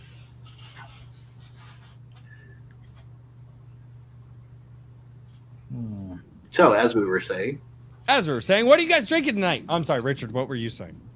I was saying, what is? I was curious what Black Knight is drinking, since we have no idea if he's drinking anything at all. Lights, please. I had a coffee before the stream, and since the stream starts at 4 a.m. in the morning for me, Ooh. Oh Lord! right now I'm drinking tea. One of my favorite brands, which I like to call the Golden Kettle tea, which is actually Golden Land Ceylon tea, but Golden Kettle sounds better somehow. that's cool. Oh, there you go. And if you were to be, partaking in a more festive beverage, do you have one of choice? If I would, I'd have maybe Polish beer or Czech beer. Definitely Czech beer. Okay. Yeah. And you're saying Czech Yeah. beer, or Yeah. okay, I wasn't sure. Yep. See, over here in the States, we have chick beer, and that's just some kind of flavored, nonsense. And I didn't It's- think that was your style so much. But This is No.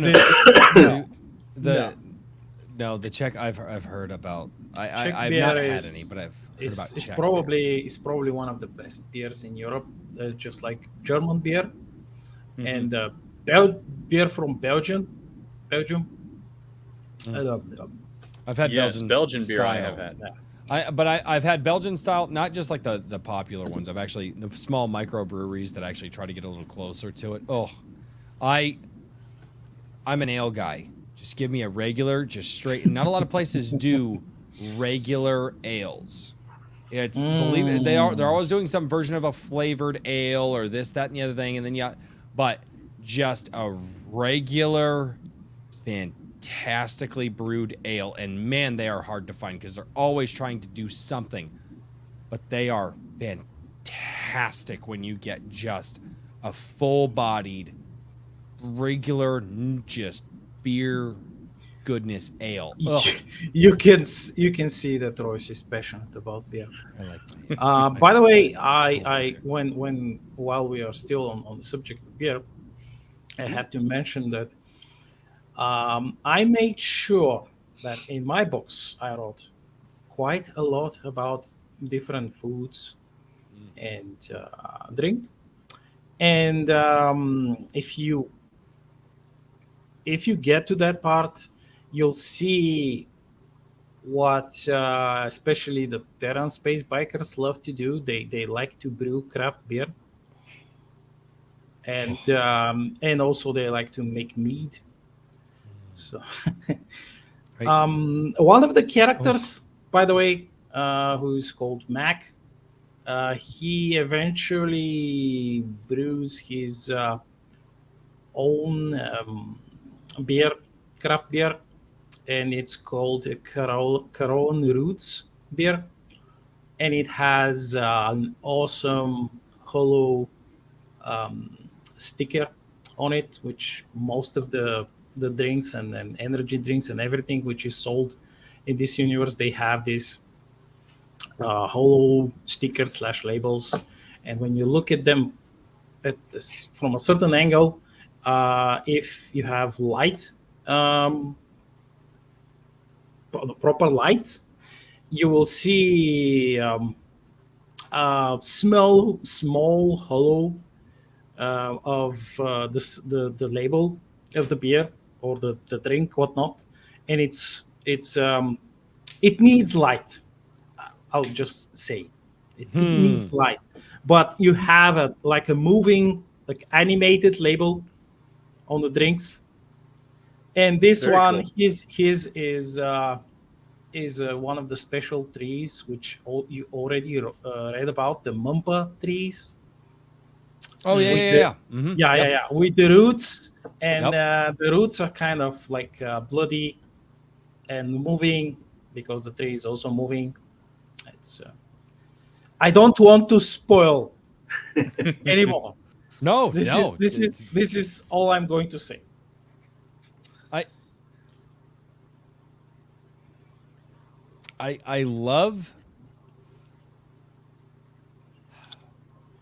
I love that you thought of these smaller things in the world. All the small food. things make the world. Well, it does. It does. And many people don't realize that. Many people think it's just many people do think it's just the characters and the plot. And a lot of stories can. But for me, I love those little details. Wait till you read about their downtime and what they do, and the places they visit. They have especially their family gatherings, and this is one of the things which I was quote unquote critiqued about. I wrote some of my characters, they actually have families and children, and apparently that's no longer relevant. It's a big no. No, not in my world. I just shrugged and kept writing. Just leave them behind. They can stay behind you and keep and stay triggered. You just keep working, keep grinding. Mm-hmm. Well, You know what? I was going to say, now, in the books, I know... I will be right back. I was going to say what now? I will be right back, everybody. Okay. So, as far as the family goes, with the non-human characters, how did you make some of those aspects work out? Some of the other social life? Did you go primarily with, kind of established biology, or did you play more with extrapolating things out? That's a great question. Well, I started from the biology, and I extrapolated, and then I added the cultural influences in the mix. Let's say, if you ask me about the gorillas, the uplifted gorillas, you know that in nature they have this quite similar to what the lions have. Like, you have a dominant alpha male, and he has a harem, and he breeds with a lot of female gorillas. But after the uplift, they couldn't actually keep with this. It was no longer viable. They have some, let's say, groups, very small groups of gorillas which remain in the Congo, in Africa, which they still kind of follow this uh, old way of things, but they're growing like they're growing smaller by the year. And it also depends on the cultural influences in the local areas where they grew up.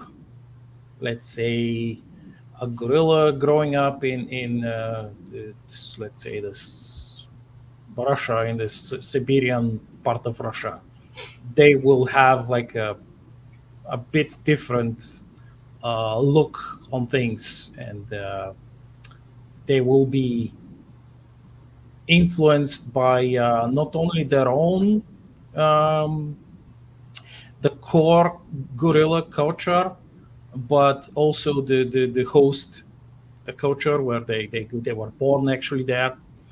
And so you have like things like, let's say, the baking, which is one of the core parts of them. And they are naturally good with this. This is they feel that this is the eternal link between them and nature, which they came from, like a growing like it is with the bunnies, for example, with them growing vegetables. And this is not me going into, let's say, oh, they eat only vegetables and this and that, and it's like they're walking around with carrots in their mouth or something like that. Even though they make carrot whiskey, which is patently vile for anyone, That does not sound good. No. but they love it. They love it.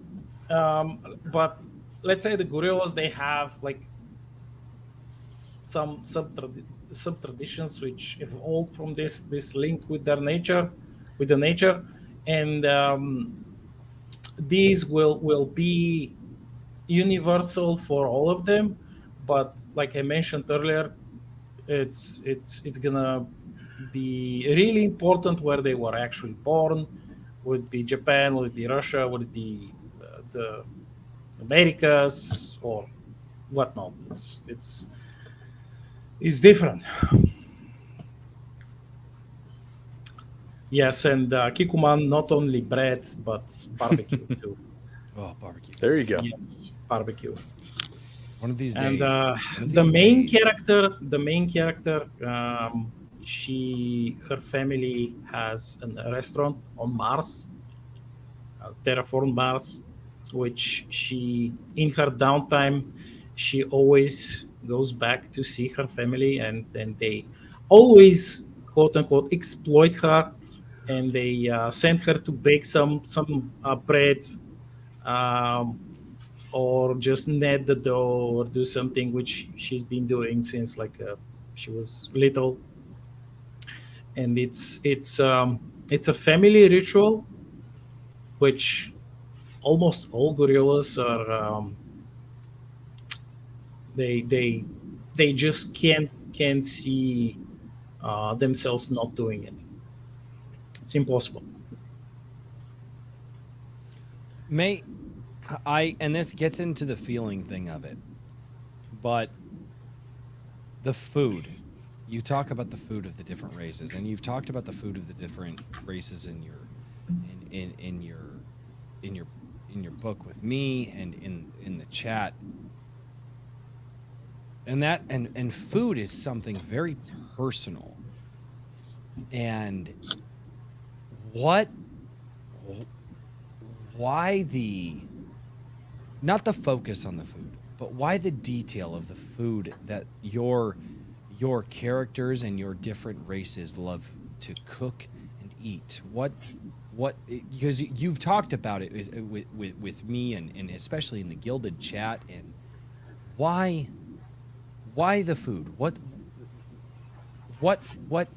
made that important to you to talk about the food and the culinary tastes that these different characters have? Because first, food is life. You need to have food to live. Without food, you're going to die in excruciating pain. Yeah, that you're Um, Second, because food is community.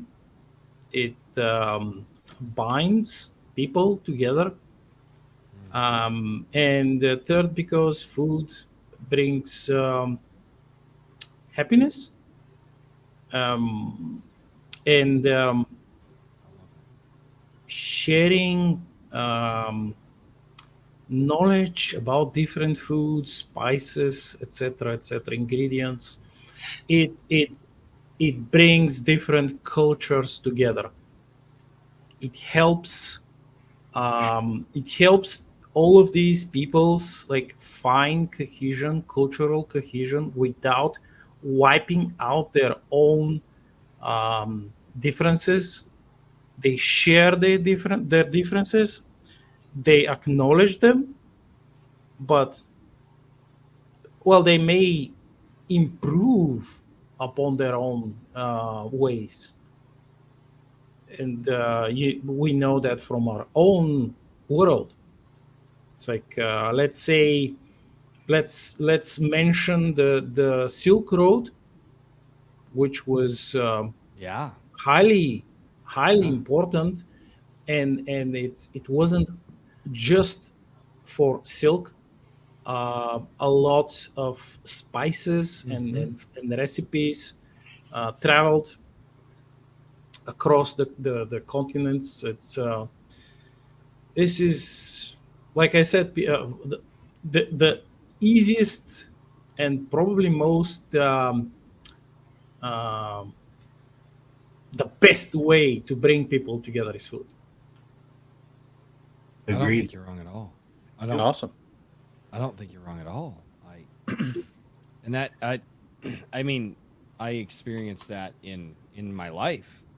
One of, I mean, my favorite thing to do, and it is, and in the summertime, the schedule on the channel here may change a little bit, but my favorite thing to do is to cook food for people and have people over at the house. It would be as no, I love it. I mean, and Yes. like I and my wife and I were always talking about cooking and having people over and uh and and and just sharing that with people. And even though as hard as times are getting for many places around the world, but one of the things that I've always loved, and one of the things that my wife and I love, is finding food from around the world that we can cook. And I always tell my wife this: if you ever want to know how to cook good food from any part of the world,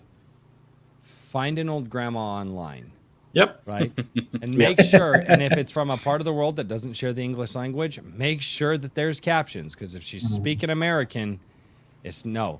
Find a grandma from a part of the world that you don't even understand the video, but and believe it or not, my wife does, and she kills it. But I'm not a well-traveled person. I can't say that I ever will be. Maybe one day I will be. I'm not a well-traveled person, but the internet has a way of sharing the food and the cultures and the passion of that food. And I think you're 100% correct. I mean, if I could one of these days, and I pray that this will happen, I pray that as this grows and as it becomes bigger, and I will be able to fly all of the people out to my small corner of the world, and I will be able to barbecue and smoke the meats and pull fresh vegetables out of my garden, and my wife and I will be able to prepare the foods not only that we love, but the foods that everybody has shared with us, with everyone. And I look forward to coming over for dinner, man. I thank you for inviting me. Dude, I Yes. do an awesome smoked lamb leg. All All right, tell me when. I loved smoked lamb. It is Royce, one of my. What? if you were a human in Starshatter, most certainly a family of gorillas would adopt you instantly, just because of your skill with barbecue. I, I love. Man, there's something my wife and I, and we've had to build a new community in our new state that we live in. But before we moved, during the summer, I mean, we'd had a community of people, and we'd send out a text message on like Friday night and say, be like, on Saturday, hey, what are you guys doing this weekend? Oh, well, we're not doing much. Well, we were planning on and my wife and I would just come up with this list of stuff. I mean, just the list of things. And we never do typical barbecue like burgers and hot dogs. No, my wife and I would always push ourselves. My wife would cook like fantastic gumbos, and I'd get out there and I would do like a smoked like pulled pork, like a pulled pork butt, and we were always pushing ourselves to share. And now we're, I was looking at, I had mentioned a while back on, I think one of my Sunday streams, somebody had sent in a super chat, and it was Peruvian money. And I was like, oh, one of my best friends growing up, his mom was from Peru. And there was this recipe that she made that I loved when I was a kid, and he found it and sent it to me on my Gilded. It's called arroz tapado. And it is essentially a rice. You take rice and you form it in the form of patties with meat and vegetables in the middle with a medley of other things. And it is, I loved it as a kid. And I shared it with my wife, and my wife went out the next day and she couldn't find all of but she has all of the stuff waiting. And although I'm not a well-traveled person, the one thing that the internet has given us is the ability to experience the flavors of the world. And it's awesome because I don't love just eating the run-of-the-mill just American food all the time. My dad grew up with a lot of Italians and a lot of Mexicans. And then my dad, being a truck driver, drove all around the US, and so he learned how to cook from people that he just talked to once or twice in Texas, and cooked fantastic barbecue in Louisiana. And I learned how to cook gumbo from my dad. My dad taught me how to do an actual roux. And if you guys don't know how to do an actual roux, but food, it's an effort. Oh yeah, no, doing a roux. Oh yeah, what I'm. Yeah, doing an actual roux with the butter, and I mean, and you can burn it very easily. Yep. Yeah, you have to look. You have to stay there. You can't leave the stove. No, Yeah, no, you can't. Nope. And because it has to be hot. It can't be not hot. It has to be But I love that you're working in your novels to speak so many different languages to people. The language of food, the language of culture, and separating those cultures and identifying those cultures. How did you do the culture thing? How did you get... Yeah. Oh, yeah. You see how I did that? Yeah. Yeah. Oh, well, I'm not drunk yet, ladies and gentlemen. But I might get there. Yeah. Well, one of the things which I mentioned from an alien's point of view. Good night, Judy Davis. Good night, Judy. Good night. Good night, my friend. She's one of my oldest friends and readers and fans. So one of the things I wrote from the aliens' point of view is that they have lost this separation of cultures. They all, at some point, they kind of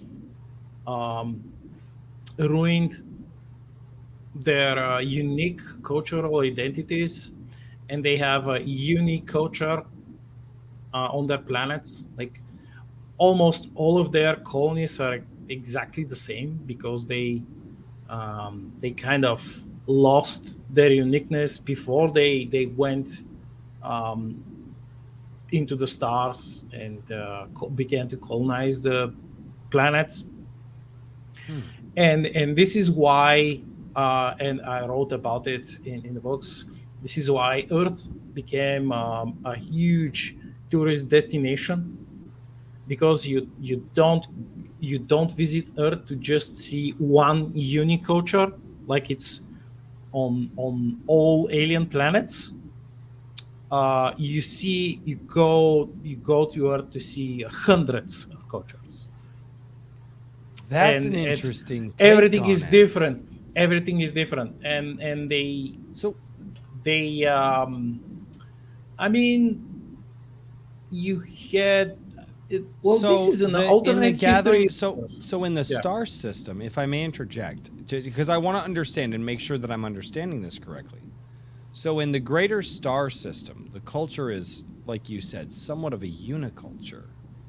But on Earth, it seems to be maintained that there are many different cultures living with each other still?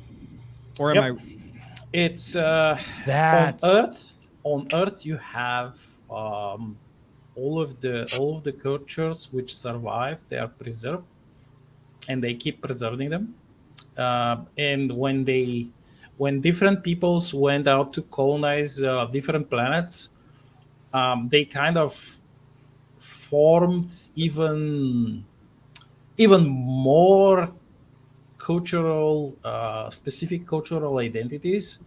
Let's say Mars, for example, or the lunar colony, which are the most, like, some of the most famous ones. But you have the outer colonies, which are, you could say that this is the Wild West, quote unquote, style of space western. Um, it is called space western, Mhm. but in this case, it's they let's say you have a group of Italians, and they colonized some tiny planet somewhere. They might continue doing exactly the same things that they have, like their songs. Let's say they're from Sicily, they have their songs, they have the traditional dresses, they have the traditional food, etc., etc. But with time, this will grow and change. They will preserve it, they will preserve the heritage, but they will grow the heritage. They will add new things. They will not wipe it out and abandon it, because if they wipe it out, if they abandon it for something else, then they are killing their past. And if you kill your past, how can you learn to build a better future? You can't have a future without your past. That's awesome. You have put a ton of thought into your writing. And When that it is impressive. I'm trying. It really is. It's, and whether that comes through in the writing. When I ask a question like, why is food important? You you have an answer for that. When I ask a question, oh there's all the food, and I love food and all that. And that brings different cultures together. What about the culture? How did you do that? And you thought about that. And then not flippantly, but deeply. You deserve to be commended for that. And I believe that. I do. And just it makes me happy to hear the passion that you have for this and what you've done. So I I have to say it. I'm glad to have met you, and I am proud to say that you are our guest tonight. Seconded. I thank you, good sir.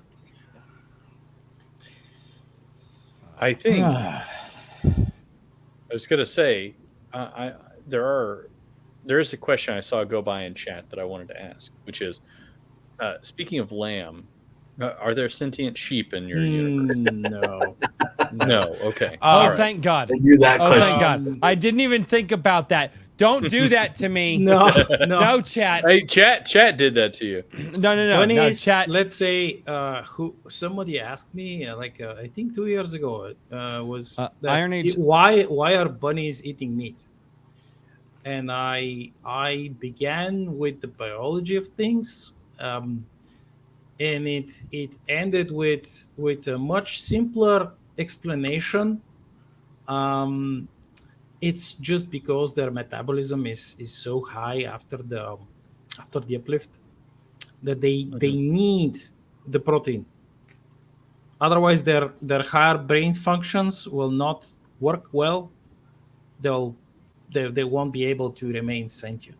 If they stop eating meat, it will be a slow degradation back into animalism. Interesting. And the hamsters, the hamsters, especially the hamsters, they live a shorter life because, like, if you ever had a hamster, it's not a long-lived critter, and they may live, compared to their ancient selves, they may live like a really long life, but compared to other races, they are very short-lived, and this translates into their psychology, of course, and culture, and hamster culture may look and seem ludicrous, maybe even insane, and dare I say, crazy. but Hello. but Somebody say my name. to them, it's entirely logical, and that's because it's natural. For example, we're coming back to that question about the uplift.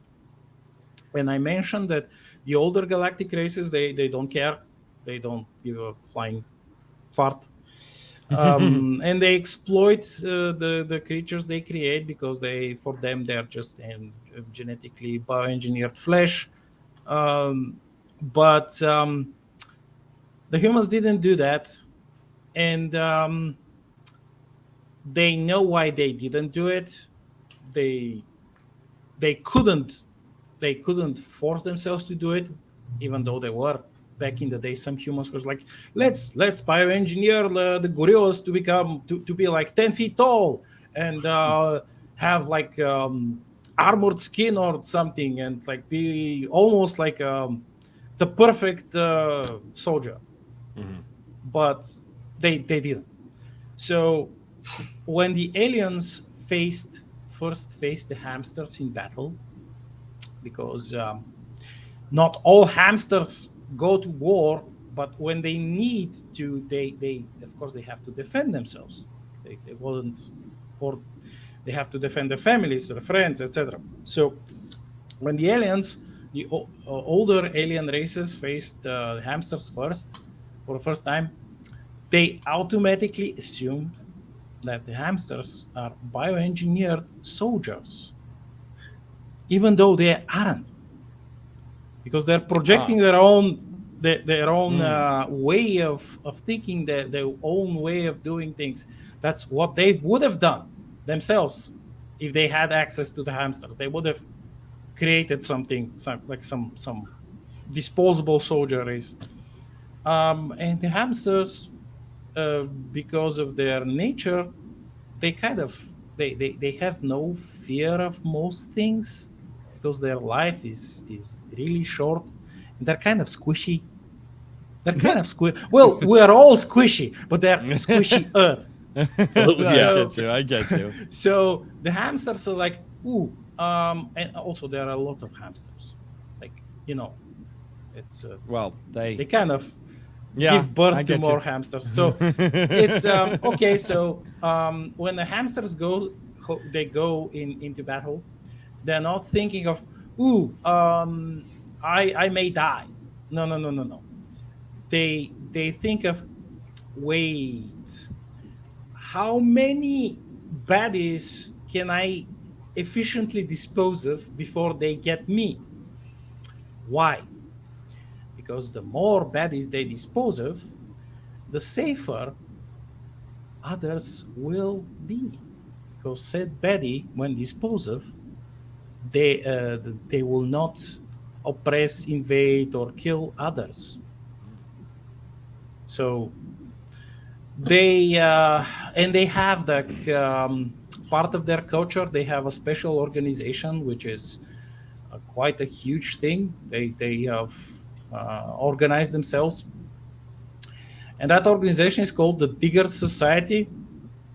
And they have statisticians and all sorts of elderly hamsters there. I won't go into like super spoiler territory, but I will say that they receive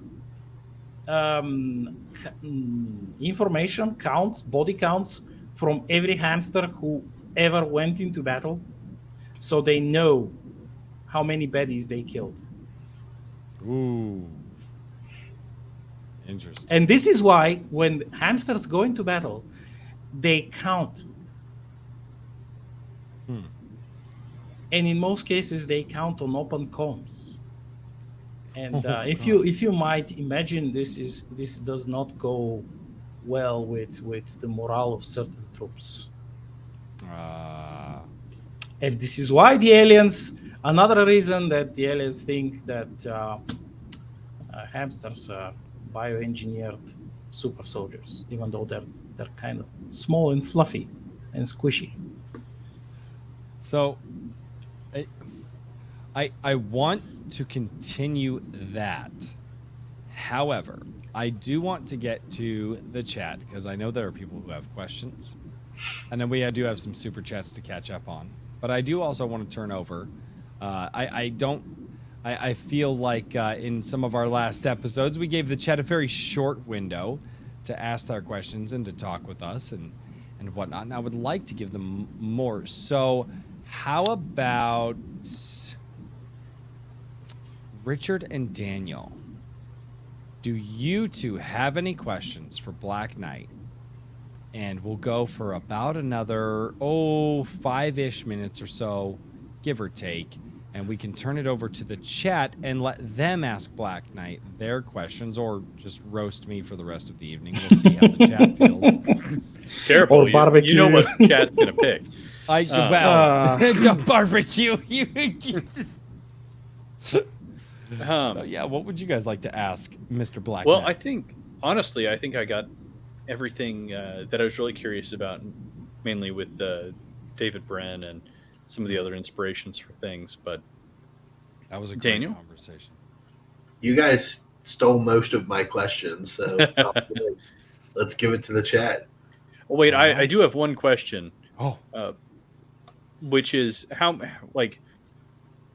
much farther do you see this series going? Is this something that you want to keep going with? Well, I've already planned everything. And last year, I kind of tweaked the plan a bit, just a little bit, with the addition of that Conan-esque novella series about another character. After getting some inspiration from a certain person, whom I will not name. She knows who she is. But after this decalogy is complete, I have 2 trilogies, which they explore one of the earliest big wars which the Terrans have fought against different aliens, which is the Sirius War, which is in the Sirius system. And one of the trilogies, like the first trilogy, explores the events on the ground from a perspective of a weapons merchant, whom, like, the Terrans, they don't call weapon merchants certain names or anything. They call them merchants of life, because having access to weaponry is literally saving their life. If they don't have these weapons, if they don't have the tanks, the ships, the cannons, and everything, they'll get, probably not probably, but almost 100% they will get invaded, killed, or worse, sold into slavery. And slavery here, it's something which, once you get processed, you're screwed.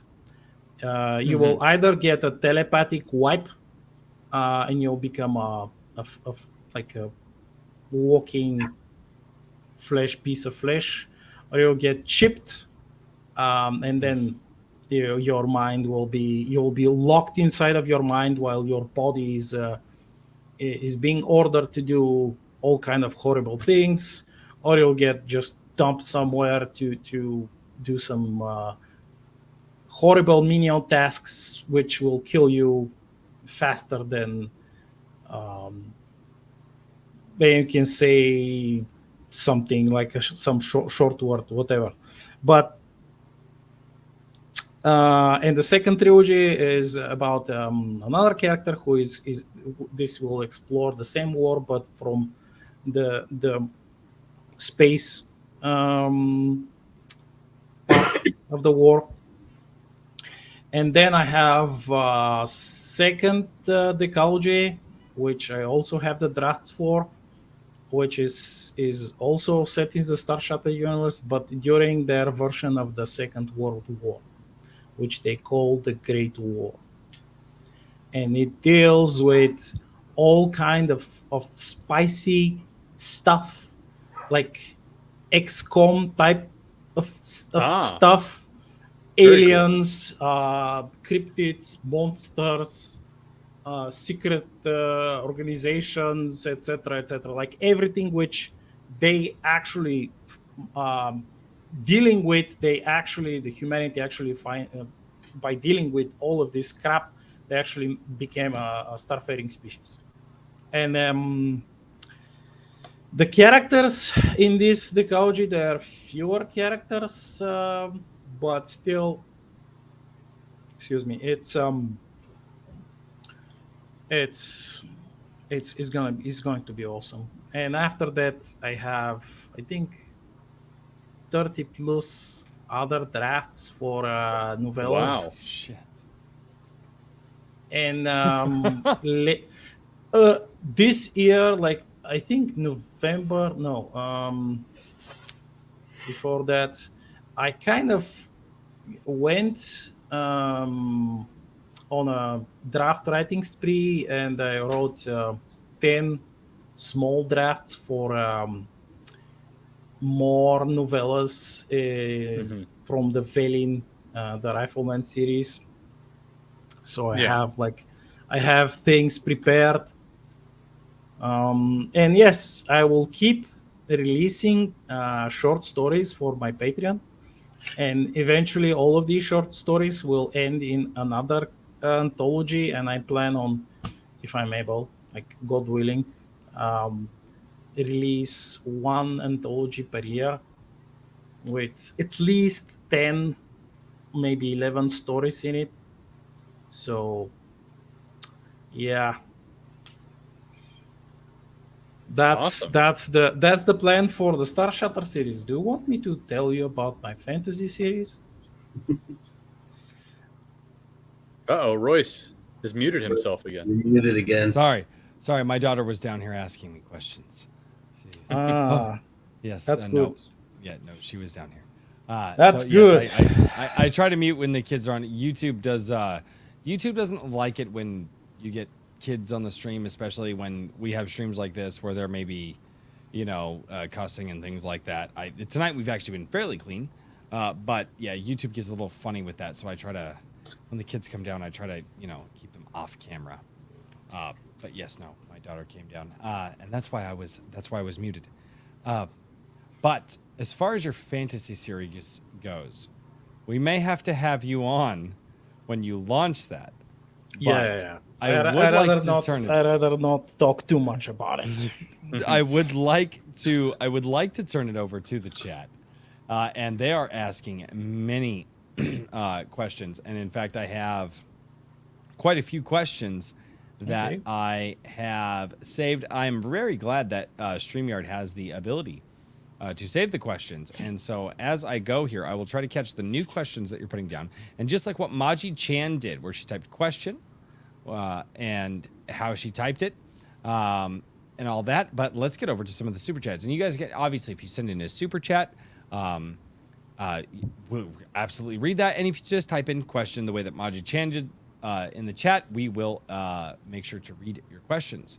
And so if I go back up here, okay, so Ram sent in $1 for a super chat and just sent in $1, just tipped the bartenders $1 and got his drink and walked the hell out. Thank you so much, Ram. I appreciate you, good sir. And Kikomon for $5. And this was after he and Neutron Boar and my wife conspired. I had to go upstairs. I took a break. My wife got home. That's why I left after my wife got home. I went upstairs. I was like, how long did you know about this? And she goes, let me see. I'm like, really?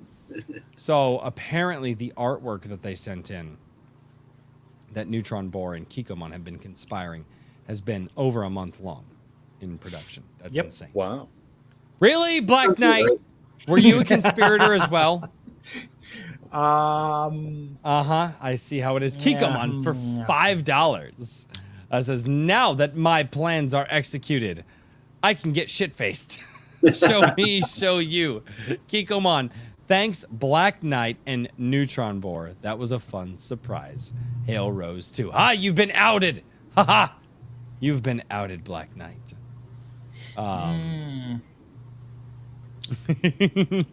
Yes. The Maji Chan, and going down into the chat, Maji Chan says, question, how did you come up with the tech used in the books? Well, part of it was a helpful interaction with some of my friends back in the university when I was studying.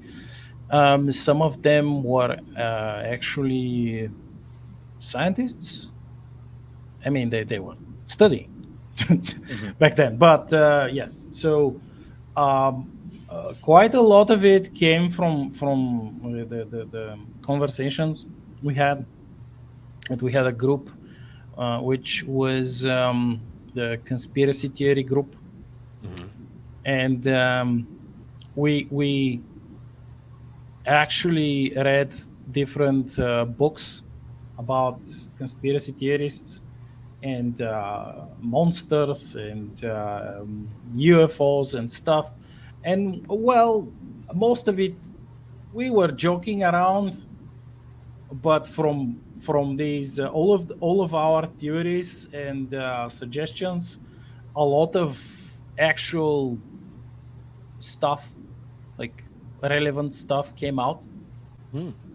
So based on this, I have created the mystery researchers and written about them in the books, in my books. And they are doing exactly that.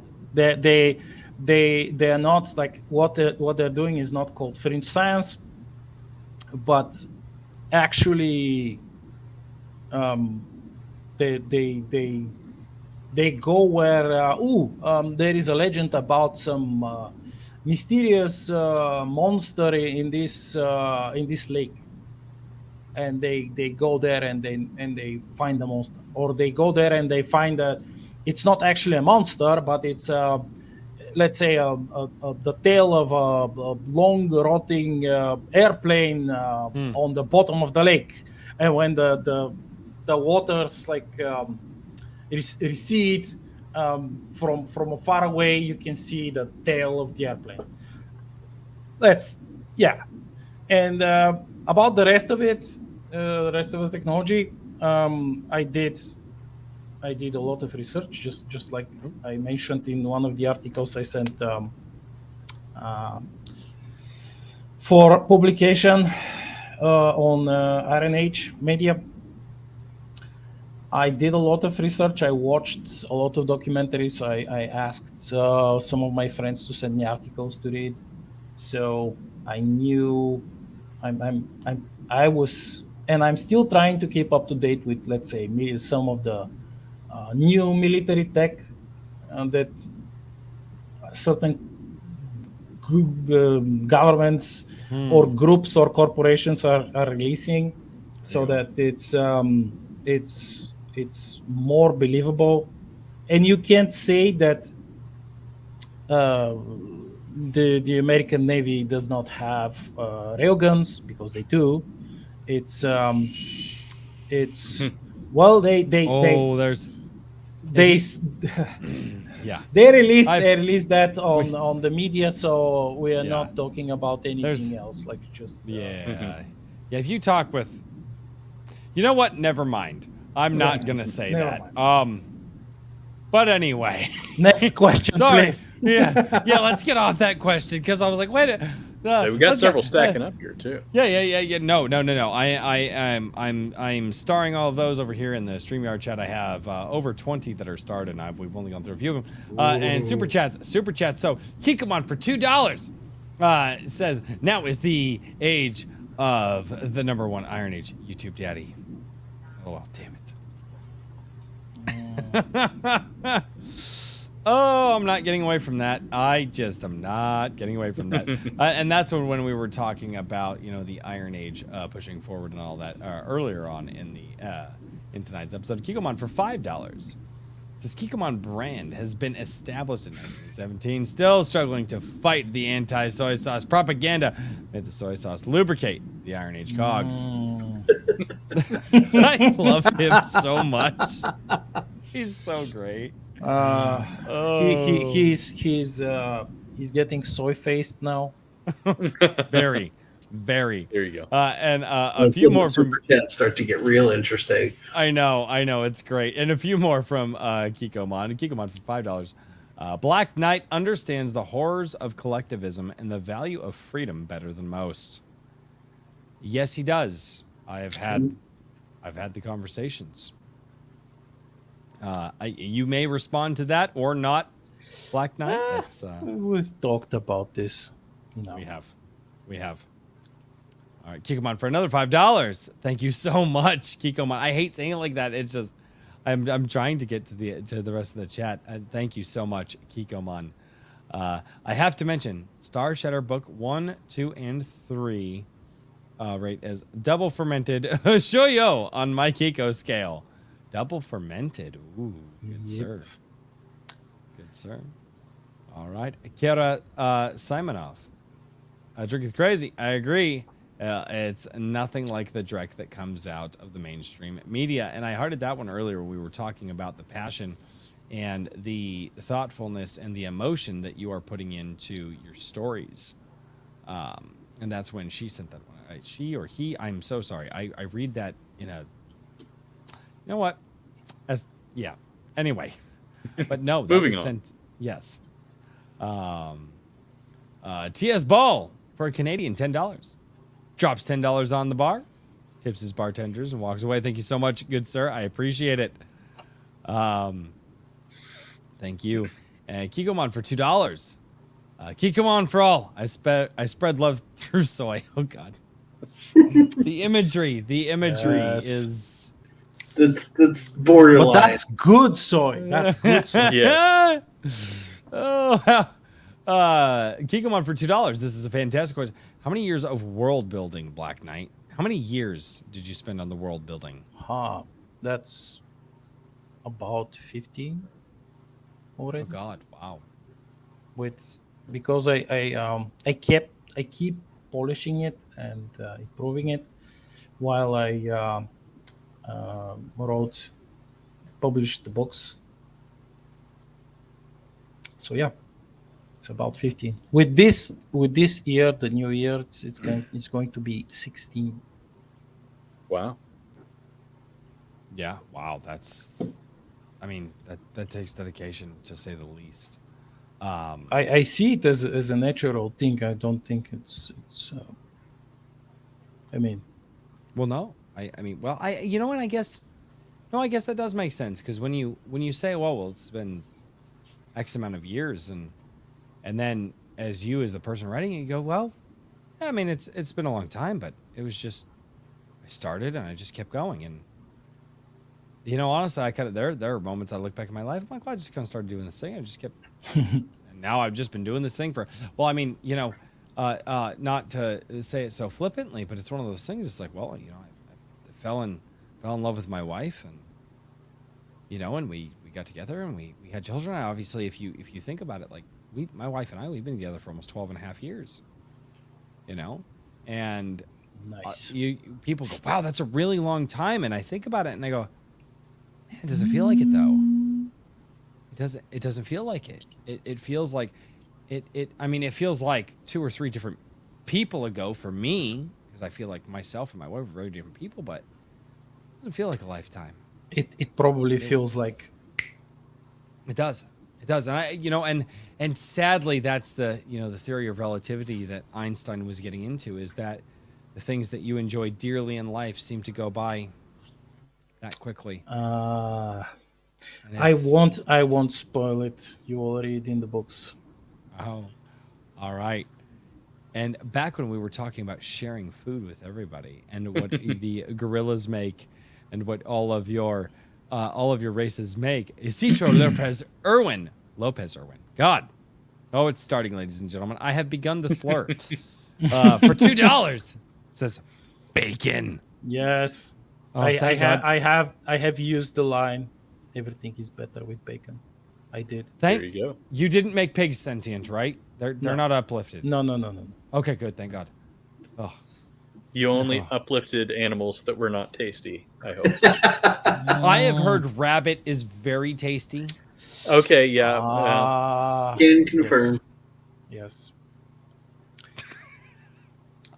I just think about, what is it from the Restaurant at the End of the Universe by Douglas Adams, where he has the, I forget what it is, but it's some kind of a cow creature that's sentient, but it's like desperately wants you to eat it. So it's like an ethical form of meat. So it like goes from table to table, slicing off parts of itself, convincing you that it wants to, how much it wants you to eat it. It's Douglas Adams. It's British satire. Yeah, I was gonna say it's its own strange thing. Yes. Yeah. It's its own wonderful, strange thing. Asher Bruno, question. You said that if the various races do not eat meat, they will become animals again. I don't think you said if the various races did. I think he was specifically referring to the rabbits here. That's my own interjection. The rabbits. Asher Bruno, does this mean that vegans will become beasts as well? Well, I mean, I think they already are, right? Yeah. I am not. I'm not, let's say, knowledgeable enough to talk about this. So I can only reply. I can only reply a question from like the Starshatter point of view. So no. And you have like let's say certain civilizations who don't eat meat, and they eat other forms of protein. They eat, let's say, bioengineered protein, and some think that they are eating bioengineered protein, but they're eating actually other people. What the fuck? And they, yeah. Okay, there is something deeper into the lore of these books. There is something about the yarn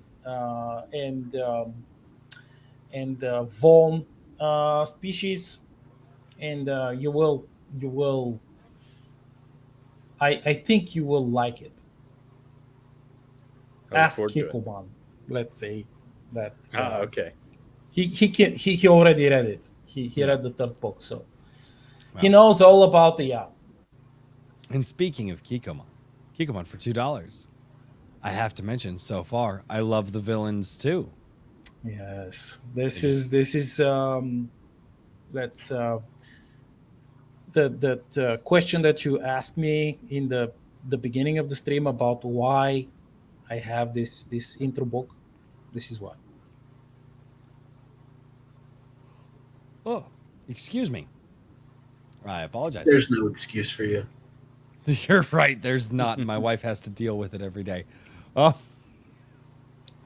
Drink another beer. I'm not done with this one, Wick. Well, that's a problem. sir. Get How good. could you? How could you? I said People we've crossed 10:30 and you're still I mostly know. articulate. So I found out what happened last week. My wife, my wife being my lovely wife, she brought home a couple of fantastic craft brews for me, and it's something that I've trained myself to do, and I forgot to do it last week because I've gotten in trouble with this before. I didn't read the ABV on the beer before I started drinking them. And I'm just having a good time with the guys. We're having a great conversation. Oh, and this beer is fantastic. Smooth, subtle, sweet, a little bit of fruit flavor. Oh, it was really good. And I'm sitting there just drinking the beers, and all of a sudden I'm just like, wait a minute. They're going down too easy. I was like, well, no, it's not that they were going down too easy, because beer goes down easy for me. That's what you get after years of practice and potential alcoholism. But I was like, wait a minute. I know how much, I know how many beers I've had in liquid ounces. And that's not enough to get me to the point that I'm at now. Well, that's interesting. And then I did the after show with you guys. And that's when the real downhill. Ladies and gentlemen, for those of you who saw last week's episode, you did not see my downhill in the after show. I went from like mediocre, let's just say that's mediocre where I ended the show at, and I dropped off a cliff hard. I looked sheet white by the end of it, and I was like, I don't know how I'm gonna do this right now. I was like, hey guys, You disappeared. I was like, hey guys, I need to go to bed. I was like, guys, I can't. I gotta. And I was like, what? I woke up the next morning and I was like, I didn't have a hangover or anything, but I was like, what the hell happened? The beers were 7%, and I was pounding those things like they were Bud Lights. No, 7%'s not a lot. Biker beer, like biker beer is 15%. Okay, when you drink like me, which is like a fish, okay, 7% beers, and you're putting them down, like, yeah, that turns into a lot quite quickly. Because, anyway, we're not going to get into my alcoholism. Maji Chan has a question. Maji Chan says, when will I get my funny story of when the cats attack the ship? Well, you will get a version of this in the 7th book. There is a the chapter. Cats. Wait, there are cats. I didn't know about the cats. There is a chapter which is titled "The Hamster, the Cat, and the Starship." In this book. Damn it! I have to read And, more. Okay. I need to stop being lazy. It's not that the cats are attacking ship. There is a cat, and the cat is named Snark. And the cat, yes! the cat, and the hamster, they are defending the ship. Snarf. Sorry. So, yes, complete with all of the hamster, the awesomeness, and his signature chuckle, and his battlefield jokes, and everything. Plus the cat, who, as you know, is highly intelligent. This I'm not going to spoil anymore. You'll have to read it. All right, fantastic. Next question, please. Let me find the next question. I am sorry, I'm going through all these questions that I have saved here.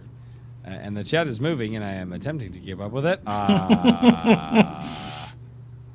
Well, so I will share. I'll take a picture of this, and I will share this with all of you in the private chat, just so everybody sees what I see on my screen. And that doesn't actually include my locals chat over here, but this is just one screen. And so we will save that picture, and I will share this with you a little later. But yeah, I have a lot going on one screen. That doesn't include my second screen. I actually want to get a third monitor and put it up here so it can have the locals chat up as well. It's you'll see when I send it to you guys here in a few. All right. So next question from Skunk's Workshop. It says, Rangmar, what are your marketing goals? Sursova had to say about this subject that we need more conversation about the stories and the characters. Is there anything more we can do? That's kind of a two-part question there. Well, I guess that back when I planned this, I didn't go to Twitter or Facebook or Reddit, let's say, because you know that they've become quite the toxic. Let's use one of the buzzwords. Quite the toxic places to be. You're not wrong there. And I instead chose Minds, and I joined. I was one of the first to join back in the day.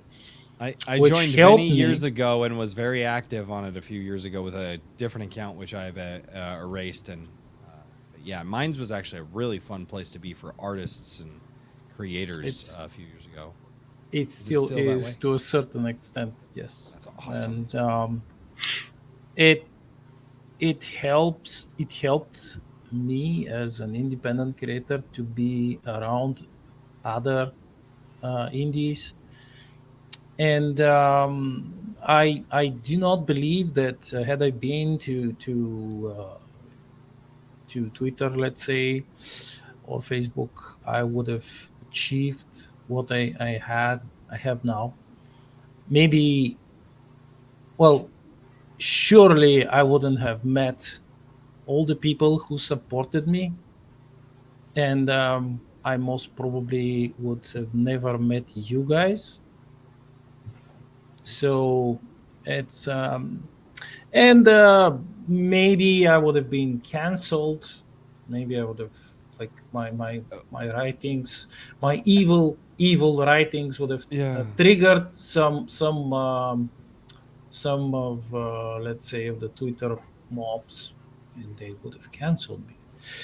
Having read again just a chapter and a half, you haven't. You may or may not be. You may or not be wrong there. That's nothing. That's like wait till you. but I've also had private conversations with you too. So, yes, I keep in mind. So full disclosure here. I do my best to stay as active in my gilded community as I can to support those who support me.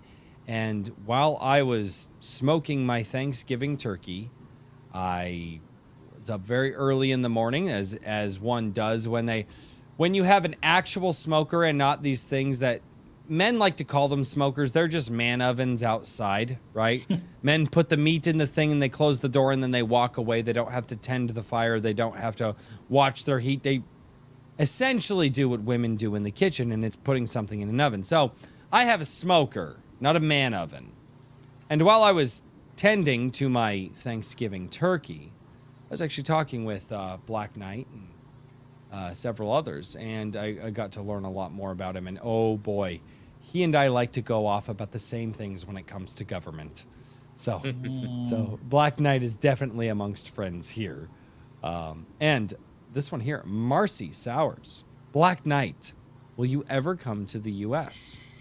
Well, definitely. But if I am to visit, let's say, California, I don't know. I may need like a power armor or an exoskeleton suit and some like some protective equipment, gear, and stuff. Yeah, I'm joking. I'm not gonna go to California. No. Thank God. But Hey, you should totally come. You should totally come to Iowa. Nobody wants to come to Iowa. It's a perfect place to be. But if you come to Iowa, I could cook you some Or fantastic Texas, food. you know. the aliens Sir, love I'll have you up to Iowa too. I'm not sure what you mean. Everybody wants to go to Iowa. Royce. Just shut the fuck up. Don't start that shit. No. But No, these they are do not. good- Nobody these are wants to good come here. aliens. We've They're got tourists. They're we've tourists. got They're come to constitutional space. gun laws. It gets cold as hell in the winter time. Like, no. Pot is illegal here. Very, very right wing. Stay away from Iowa. I already watched my home state fall. I swear to all that's holy hell, do not come here. Anywho's that was like, I almost had a conniption there. Next, The guys question, have not. please. The guys have seen me tangent. They've not seen me conniption yet. Okay.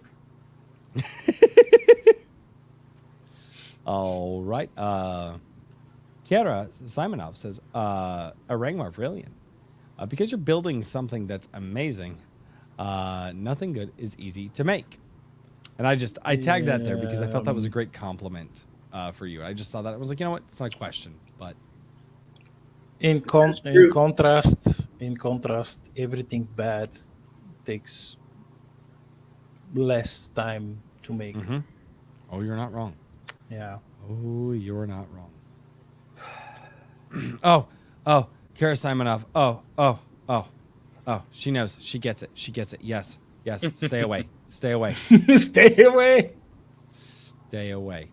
Yes. I don't want it. I don't need you I here. I think that there were a lot of bunnies and hamsters in Iowa, but they have lasers and railguns, and they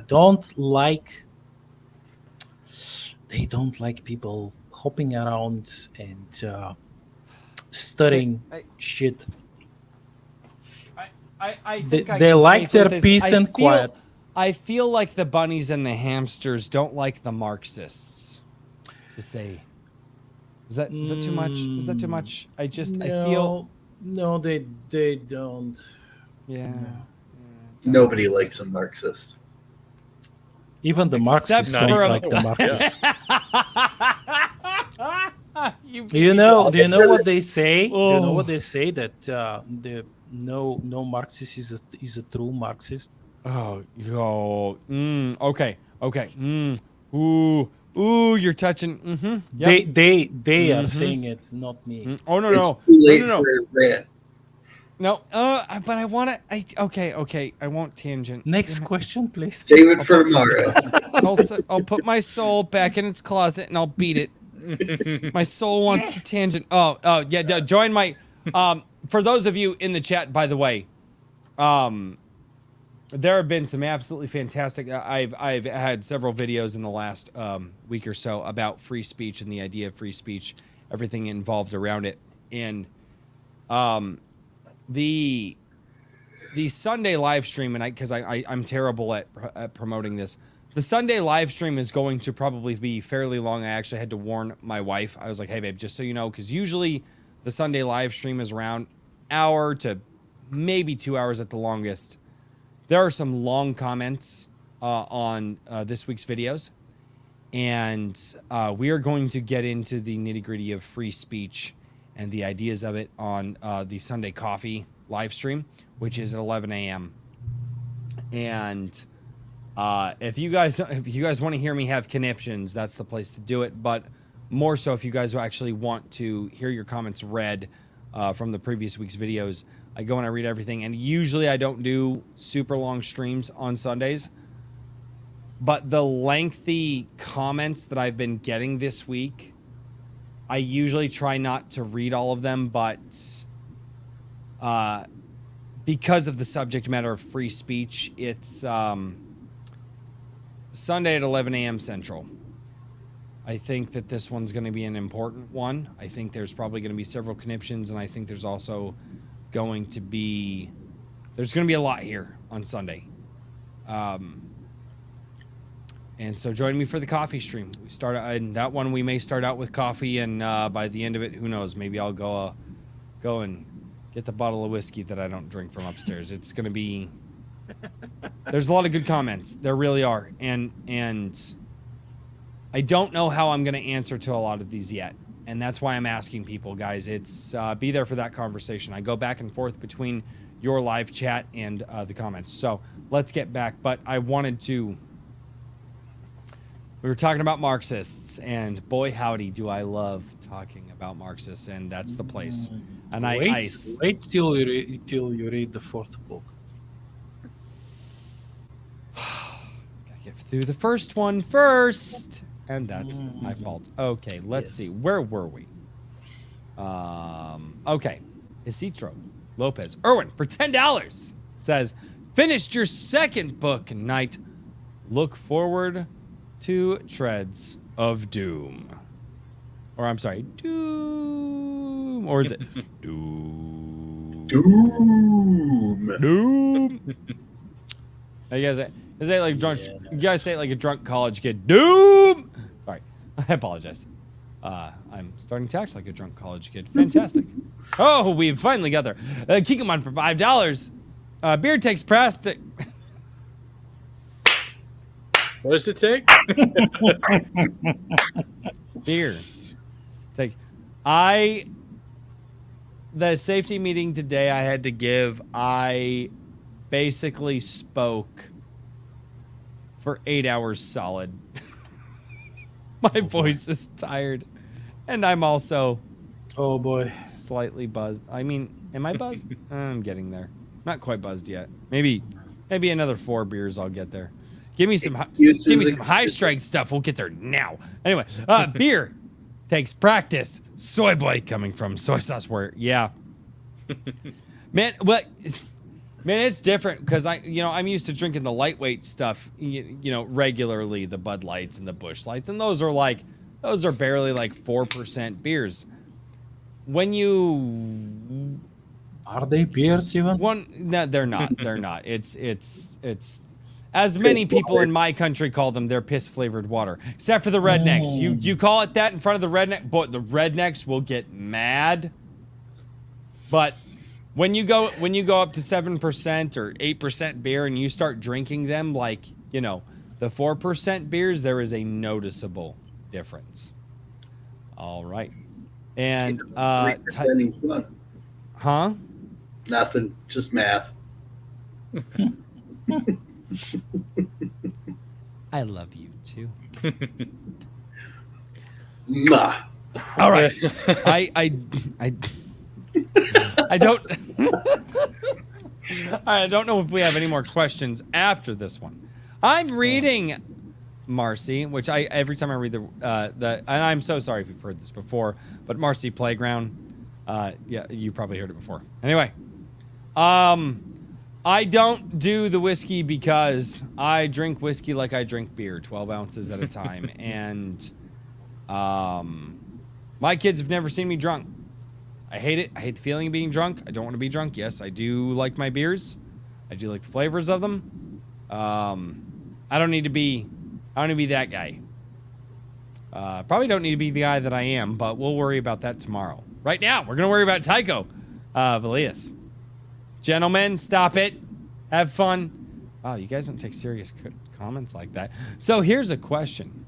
What would you consider the social media hub for Iron Age? Lots on Twitter I've seen, but I'm also hearing about Minds. One author from college swears by TikTok, but TikTok is Chinese spyware. Please don't use TikTok and run away from it. Yep. No. Your data, get rid of it. Yeah, well, I mean, not only is it bad for you in that regard, in terms of privacy and just incredibly invasive app, but I'm also strongly of the opinion that there's a huge amount of fraudulent views on that site because you'll have people going from I know a content creator type who was like, oh yeah, I'm not doing like, oh, I'm doing some YouTube. Wow, I made a video on TikTok and it got 10,000 views. Wow, I'm over 100,000. I could see blah blah blah, and I'm like, yeah, but can we see how many of those translate into like clicks or whatever? And he like got really into making this super short form content, and I kind of stopped paying any attention to him. And 6 months later, he's back to kind of grinding on YouTube stuff, and it's like, I really don't think most of those views are actual human beings. Oh, yeah. TikTok, I think TikTok has has an algorithm that's boosting. Well, I think TikTok engages in boosting. Let's put it that way. Yeah, but I would say my thinking with, and everybody else is welcome to chime in, of course, but I think that I kind of take my strategy from a guy who goes by Styx Hexenhammer. He's a political commentator. Oh, you follow Styx? Yeah, but he always says, you kind of want to go where the views are, so you don't want to leave behind existing social media entirely. And I understand completely doing it because it is like a juggle. But if you can keep one foot in sort of the big tech world for exposure and one foot in the new tech world, trying to draw people there, he puts out new content exclusively on the new media platforms. I have to interject here. Tycho, Styx is Diet Razor Fist? I don't know if I necessarily or decaf. Agree. I would say he's decaf Razor Fist. I think that's better. I don't know. Because they have a different way of speaking and attacking the same subjects. Well, they have very different opinions on a number of things. I'd love to see them like hash out some of their thoughts on things. No, but I wouldn't. I don't think that comparing Styx to Razor Fist is a fair comparison because of their attack on things, and maybe that's just the individualist mentality in me. Well, I have several thoughts on this, but I don't want to divert too much, shall we say? Anyway, what does everybody else have to say? Yeah, as far as the social media of the Iron Age? Let me pull up that comment so everybody can read it on screen, because I feel like we are getting our social media. Let's Tycho, see. are you saying that they're the same person? Have you ever seen the two of them in the same room at the same time? Oh God. Marcy, thank you so much. Marcy says, I have to get going, but Black Knight, love you much. Good to meet the rest of you. Great seeing you, Kara, again. So thank you so much, and hopefully we made a new friend this evening, gentlemen. Always.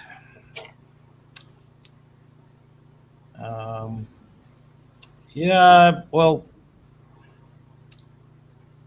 I would say that Minds is a good place. It still is a good place for indie creators, maybe because there are so many of us there.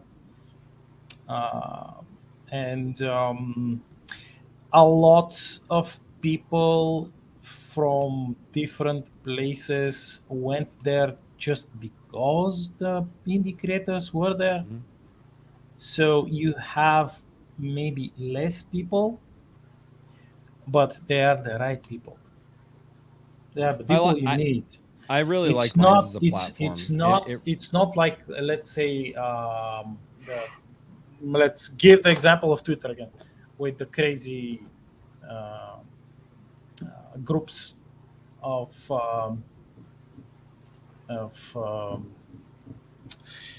well, you know what I mean. I mean, it's better to have less people, but the right people, the people who you actually need behind you and around you, and have like millions who actually hate you.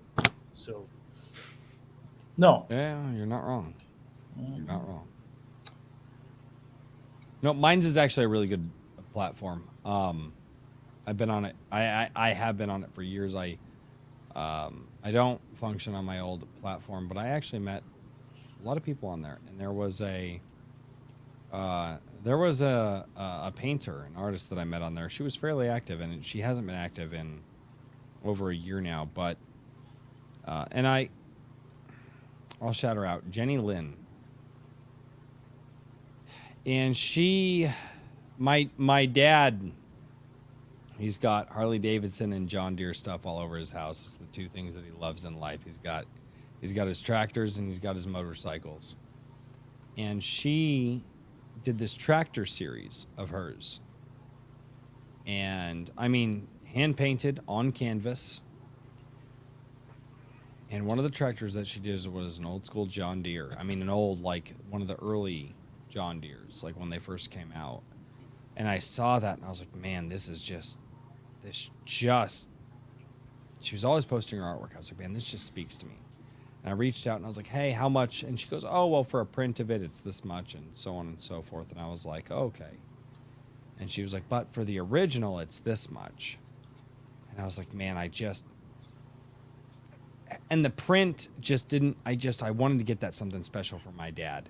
And what I'm speaking to here is not necessarily her, but the community that is on Minds, because I met more people, but this was the specific interaction. And I was like, man, I would love to be able to afford the original, right? Not the print of it, but the original.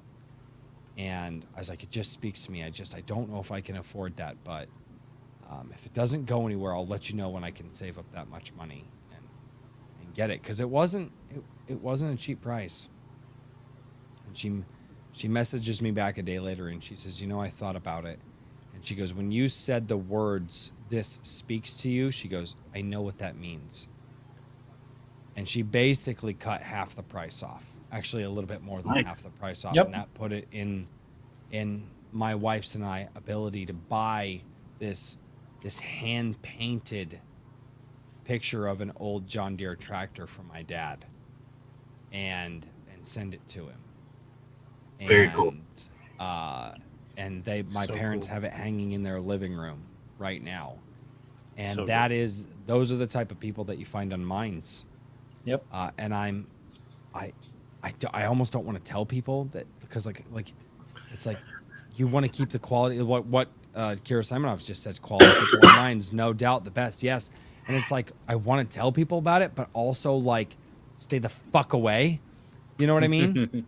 It's like, I want to tell people I love living in Iowa. Well, I It's mean, I think it's been out there. So I think a lot of the craziness has kind of already passed it by. Fortunately, that's actually one of the benefits to it, I think. For now. Hopefully. Yeah. Yeah. But they're not going to go over there en masse. They already have their pet projects that they're... Yeah. But anyway, not to get too far afield. Yes. Kira Simonov, yes. Mine sucks. Stay away. Yes, stay away. Go to Minds. All right. Well, gentlemen, I'm going to do something this evening that I have not done before. Ooh. I know, because I was thinking about it. I've wanted to do it, but I suck. But as a gracious host, gentlemen, where can we find you on the greater interwebs? Let's start with Mr. Black Knight, our esteemed guest. Where can we find you? Where can we buy your stories? Where can we go to read more of Starshatter? Well, you can find me on Minds. First, this is my main platform, which I always used. You can grab my books, all of my books from Amazon, both in Kindle and paperback. You could just look for Black Knight as in the search bar as an author, or you could just write Starshatter. It will pop up unless your countries has like a temporary shadow ban or something on certain indies, because as we all know, it exists. And of course, I have a Patreon, but my Patreon page is strictly for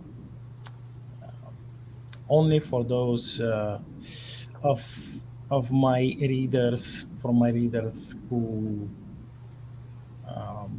wish to support me. I don't advertise it heavily because it's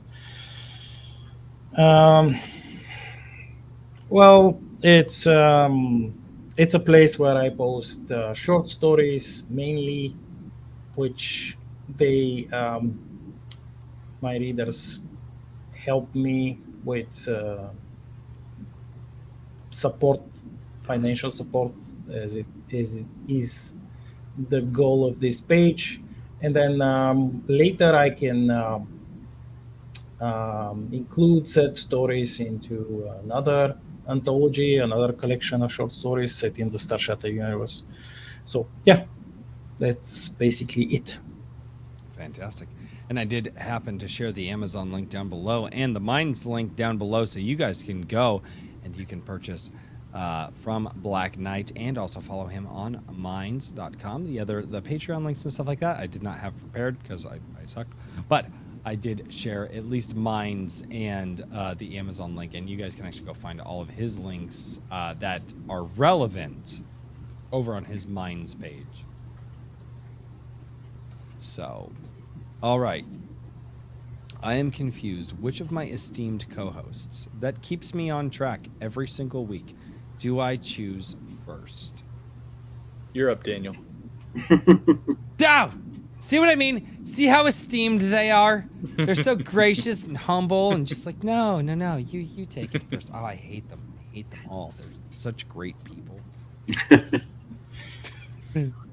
I mean, we could be worse, for sure. I could definitely be worse. So I think we're pretty tame in the grand scheme of things. If people were privy to our private conversations, it'd be a whole different world. Some of them are awesome. I love them. They're great. You guys are pricks, by the way. Mm-hmm. Anyways, my website for services and general hub is whimsyland.org. That's where I basically rent myself out, editor, proofreading, coaching, anything. by the hour. Well, it's pretty crazy. Mm-hmm. I don't think you prorates, ladies and gentlemen. Willing to travel up to 3 hours.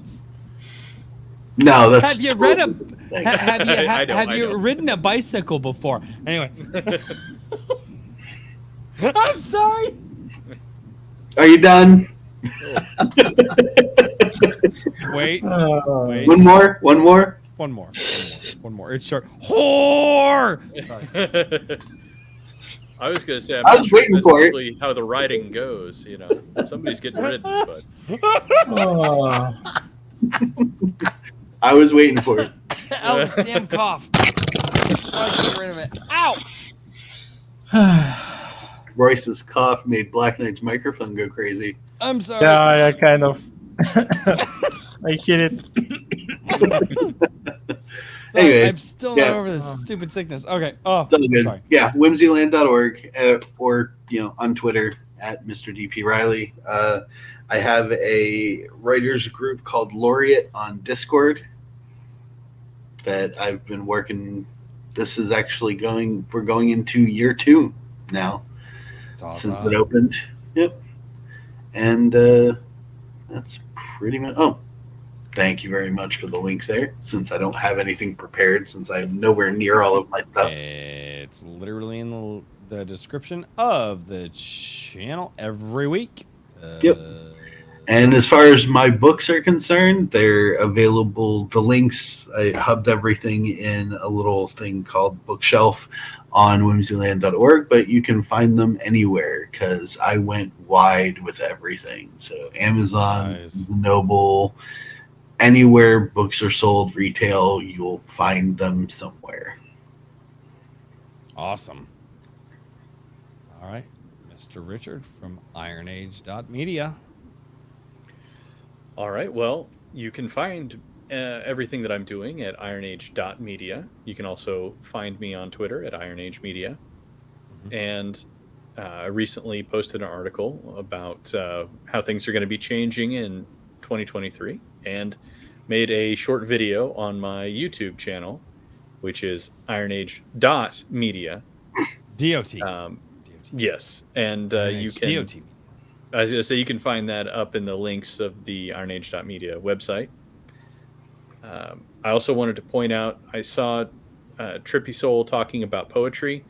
the prompts are changing and expanding, and I've decided to alter the parameters so things under 1,000 words can be He's submitted. altering the deal.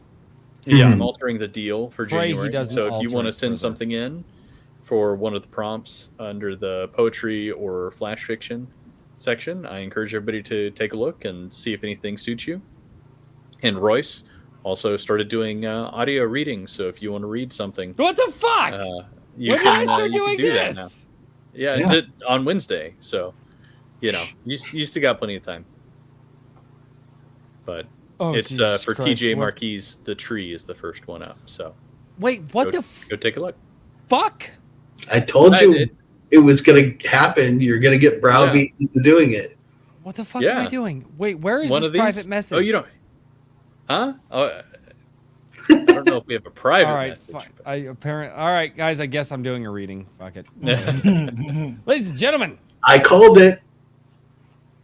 ladies and gentlemen, you can find me at A Drink with Crazy on YouTube or A Drink with Crazy on Twitter because those ones are fun. Or guess what? I also have 2 places that I would really, really love you guys to go. I would love you guys to go over to my locals. You can sign up to my locals for free. Why should you sign up to my locals? Because YouTube doesn't notify you when I upload my videos. And the only thing that I want is I want you, because you have subscribed to this channel, to see the thing that you have subscribed for. So go over to adrinkwithcrazy.locals.com and make sure that you just join that. You can join it for free. If you guys choose to support me over there financially, thank you so much, and I appreciate it.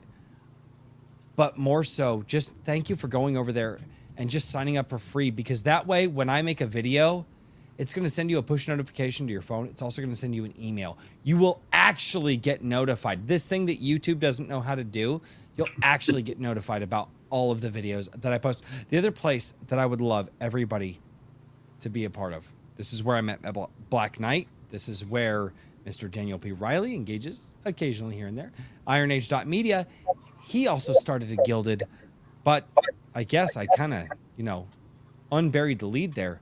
Go over, join my Gilded. My Gilded is where the fantastic writers and creators and many of the people that you've actually met on Iron Age Nights in the past weeks are in. They're there. They're talking about their stories. There are people out there. They're not all authors and writers. Guess what? There are people who are out there just buying the books. They're giving their opinions. They're sharing their thoughts on music. They're sharing their thoughts on everything. Mr. John Della Rose, who is in the chat here at the very end, is also over on my Gilded. He shows up once in a while and says hello to everybody. Mr. John Della Rose, how are you doing, good sir? Good evening, John. Hello. Good evening, hello. good sir. We are getting ready to go to the after show of this show because we're getting ready to say goodbye. But if you would like me, I can send you a link and you can jump on with us in the after show. But ladies and gentlemen, I would like to say thank you so much for being here on Iron Age Nights. And I look forward to seeing you all next week. Thank you so much. Oh, man. So do you think they're going to think that I screwed up this week? No, because you didn't explain it this time. Yeah. I know. This You is- Dude, have they to- did it it's to a me great on way to do Sundays, it. though. They did it to me on Sunday. They're like, hey, we can hear you, right? And I was like, no. Yes, like and subscribe. Thank you. Yes, like and subscribe. Yes. And Yes, thank do you that. all for being here with us. Yes, thank you so much. Yes. Exactly. John partied And too thank hard. you Oh, to Black God. Knight. I wonder dear. I wonder what John looks like when he parties too hard. Does John have like ugly drunk face or pretty drunk face? What do you think he's got? Like, I gotta know. But Most important things covered on A Drink with Crazy. I just want to know if John has ugly drunk face or like pretty drunk face. Like, what does that look like? Like, what is? No.